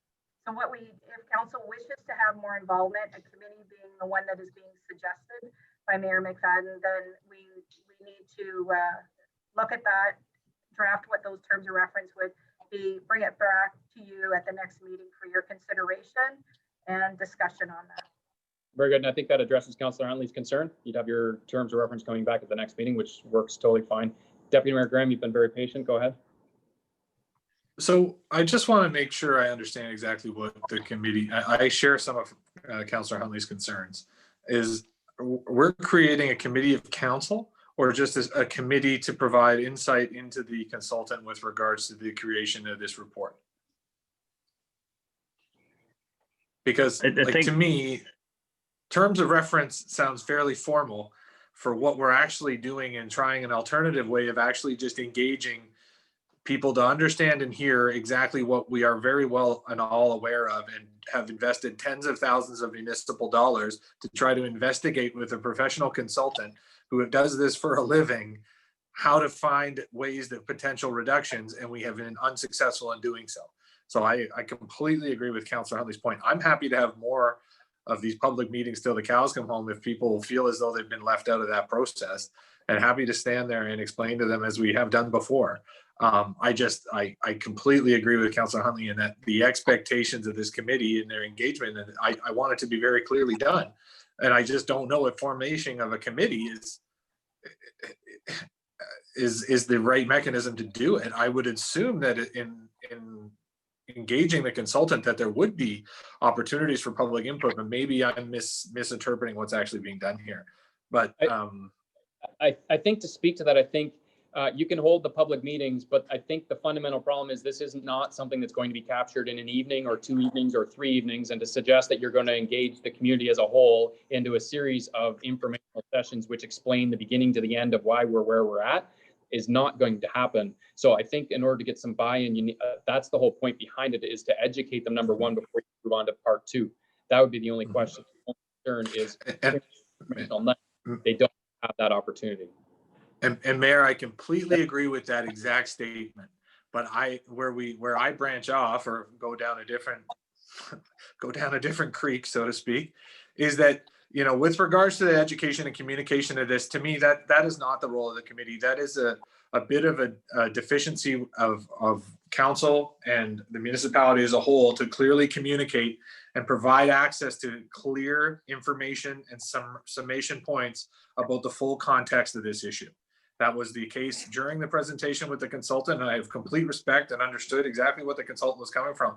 But I know there was individuals who left that public meeting because the information presented was not information that was to be presented to the public and your average home property owner.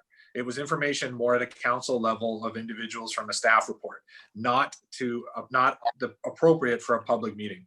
And I'd be happy to have that conversation and be involved in the process to discuss improving that process as a municipality moving forward. It's something that I think we did discuss, and I know there's a number of staff members that I discussed this with, our need and requirement as a municipality to inform the public in a way that they can take and be informed. And that's something that we talked about incorporating into the new website. And it's something that there is a myriad of mechanisms by which we can do that and make available that information to it. And I think that there are a lot of alternative options that would fulfill and better inform that the greater public than the formation of a few individuals of a committee that are going to find and face the harsh reality after investing a number of hours that we have already come to know to be the case. Okay, any other questions or whatnot or information with regards to the capital project status? Councillor Moore? Through you, Chair, I agree with Councillor Huntley and Graham. I don't see where having a chosen few people on a committee is going to help us out any. They're going to spread the word to a half a dozen people, and still the majority of the community aren't going to understand what they're talking about. I think that we're still better with a public meeting to try to explain to them in layman's terms why they pay what they pay. Okay, so just so you're aware, we already tried that approach and we can see where that went. Deputy Mayor Graham? I know.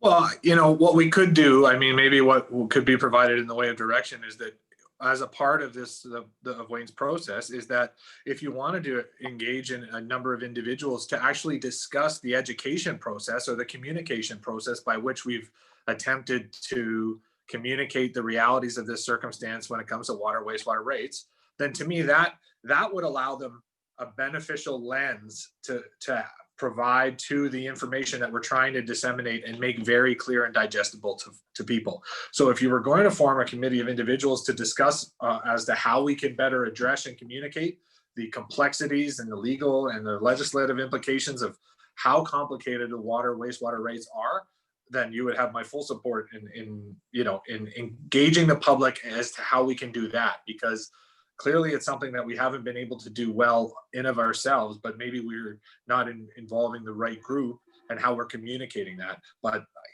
I do come back to Councillor Huntley's point that it's not going to change the reality, the fiscal reality of the circumstance. And I wouldn't want to dissuade or entice people into participating in something to understand that they could potentially have that impact.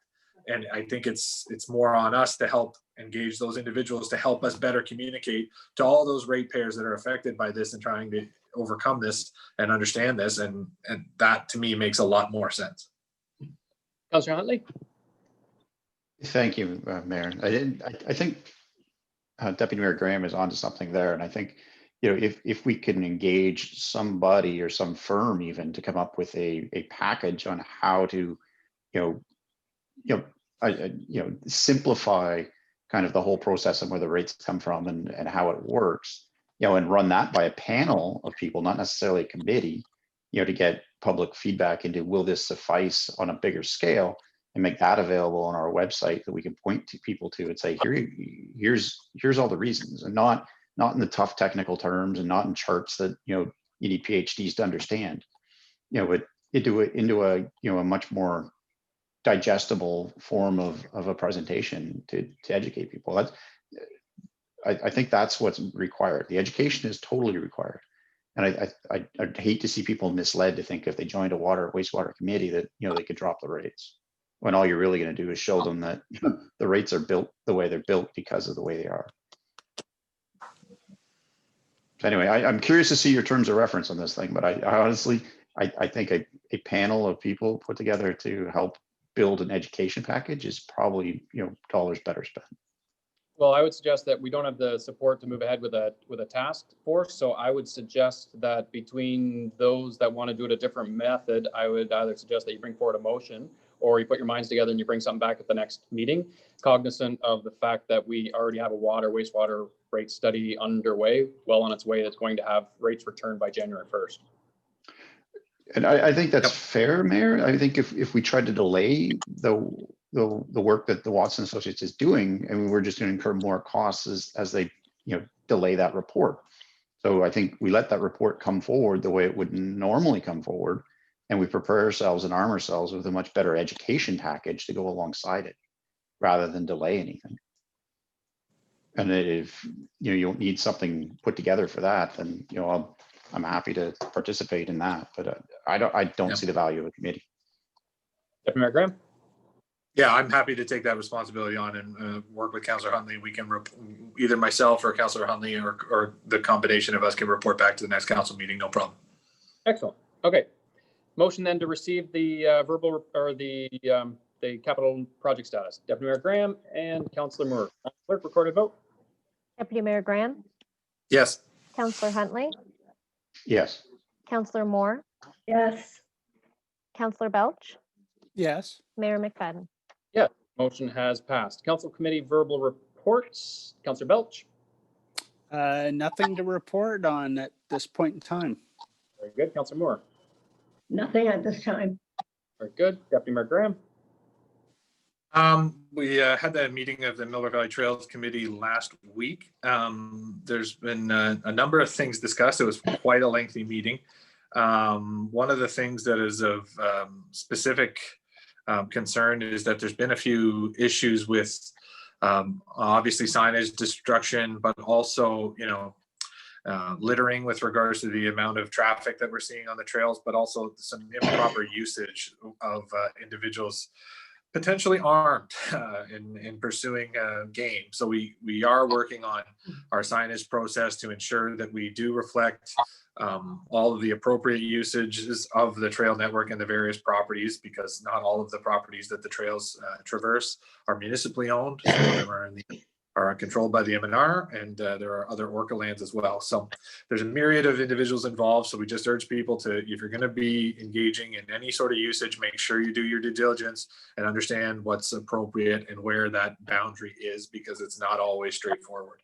But for the most part, the trails are in excellent condition, and which is, fortunate, because we weren't able to do the amount of work with regards to work days that we have done in the past. So I just want to commend the individuals who have taken it upon themselves, that are volunteers in the trails, to make those small incremental improvements and repairs when they've been needed, because that's been the only way we can keep them as functioning and as well as they are now. Very good. Councillor Huntley. The only report I have is from the BIAs. We've launched the BIA gift certificate program that's out. So keep an eye out on social media for chances to win money to spend with the local vendors within the BIA. Very good. Motion then to receive those verbal reports. Councillor Moore and Councillor Huntley. Madam Clerk, recorded vote. Councillor Belch.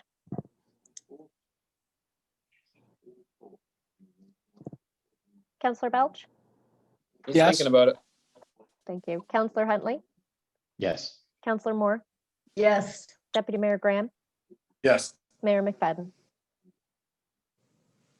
Yes. Motion has passed. Can you hear me? Because I missed most of those votes. I can hear you. Okay, all right, very good. Moving along, there is no general business, no correspondence for information, correspondence for action. There's the Eastern Ontario Wardens Caucus resolution, COVID-19 funding for capital purchases. My suggestion would be for council to endorse that resolution. Okay, Deputy Mayor Graham, second. Councillor Moore, Madam Clerk, recorded vote. Councillor Huntley. Yes. Councillor Moore. Yes. Deputy Mayor Graham. Yes. Councillor Belch. Yes. Mayor McFadden. Yes, motion is approved. Bylaws, we will skip 15.1 and go to 15.2. Bylaw number 2020-56 being a bylaw to amend bylaw number 2020-03, being a bylaw to impose and consolidate user fees and charges, be read a first, second, third time, signed by the mayor and the clerk, and the corporate seal attached thereto. Moved by Deputy Mayor Graham, second by, oh, I lost Tim. He's there. He's seconding. He's got his finger up. All right, Welch, I got two for the second. Yeah, it just happens to be the middle one. Oh, sorry. All of a sudden, I just realized somebody's off my screen. All right, Madam Clerk, recorded vote. Councillor Huntley.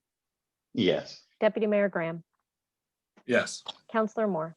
Yes. Councillor Belch. Yes. Mayor McFadden. Yes, motion is approved. There is no unfinished business. Any notices of motion? I can see everybody except for Kathy. I'm here. She's here. No. Okay. Moving along, confirming bylaw being bylaw number 2020-57, a bylaw to confirm the proceedings of the meeting held October 5th, 2020, be read a first, second, third time, signed by the mayor and the clerk, and the corporate seal attached thereto. Moved by Matthew. If you're putting up your hand, I can't see it. We got Councillor Belch and Councillor Moore. Madam Clerk, recorded vote. Deputy Mayor Graham. Yes. Councillor Moore. Yes. Councillor Huntley. Yes. Councillor Belch. Yes. Mayor McFadden. Yes, motion is approved. Upcoming events, Thursday, October 15th is the Mr. Hack meeting, 9 a.m. at the Township office. Oh, sorry, the Community Center. Monday, October 26th, Millbrook Valley Trails Advisory Committee via Zoom. And Thursday, November 5th is the next BIA Board of Management, 8 a.m. via Zoom. Motion to adjourn. I got Councillor Huntley and Councillor Belch. Madam Clerk, recorded vote. Deputy Mayor Graham, Yes. Councillor Belch, Yes. Councillor Huntley, Yes. Councillor Moore, Yes. Mayor McFadden. Yes, motion is approved and we are adjourned. Thank you very much, everybody. Thank you. Thanks.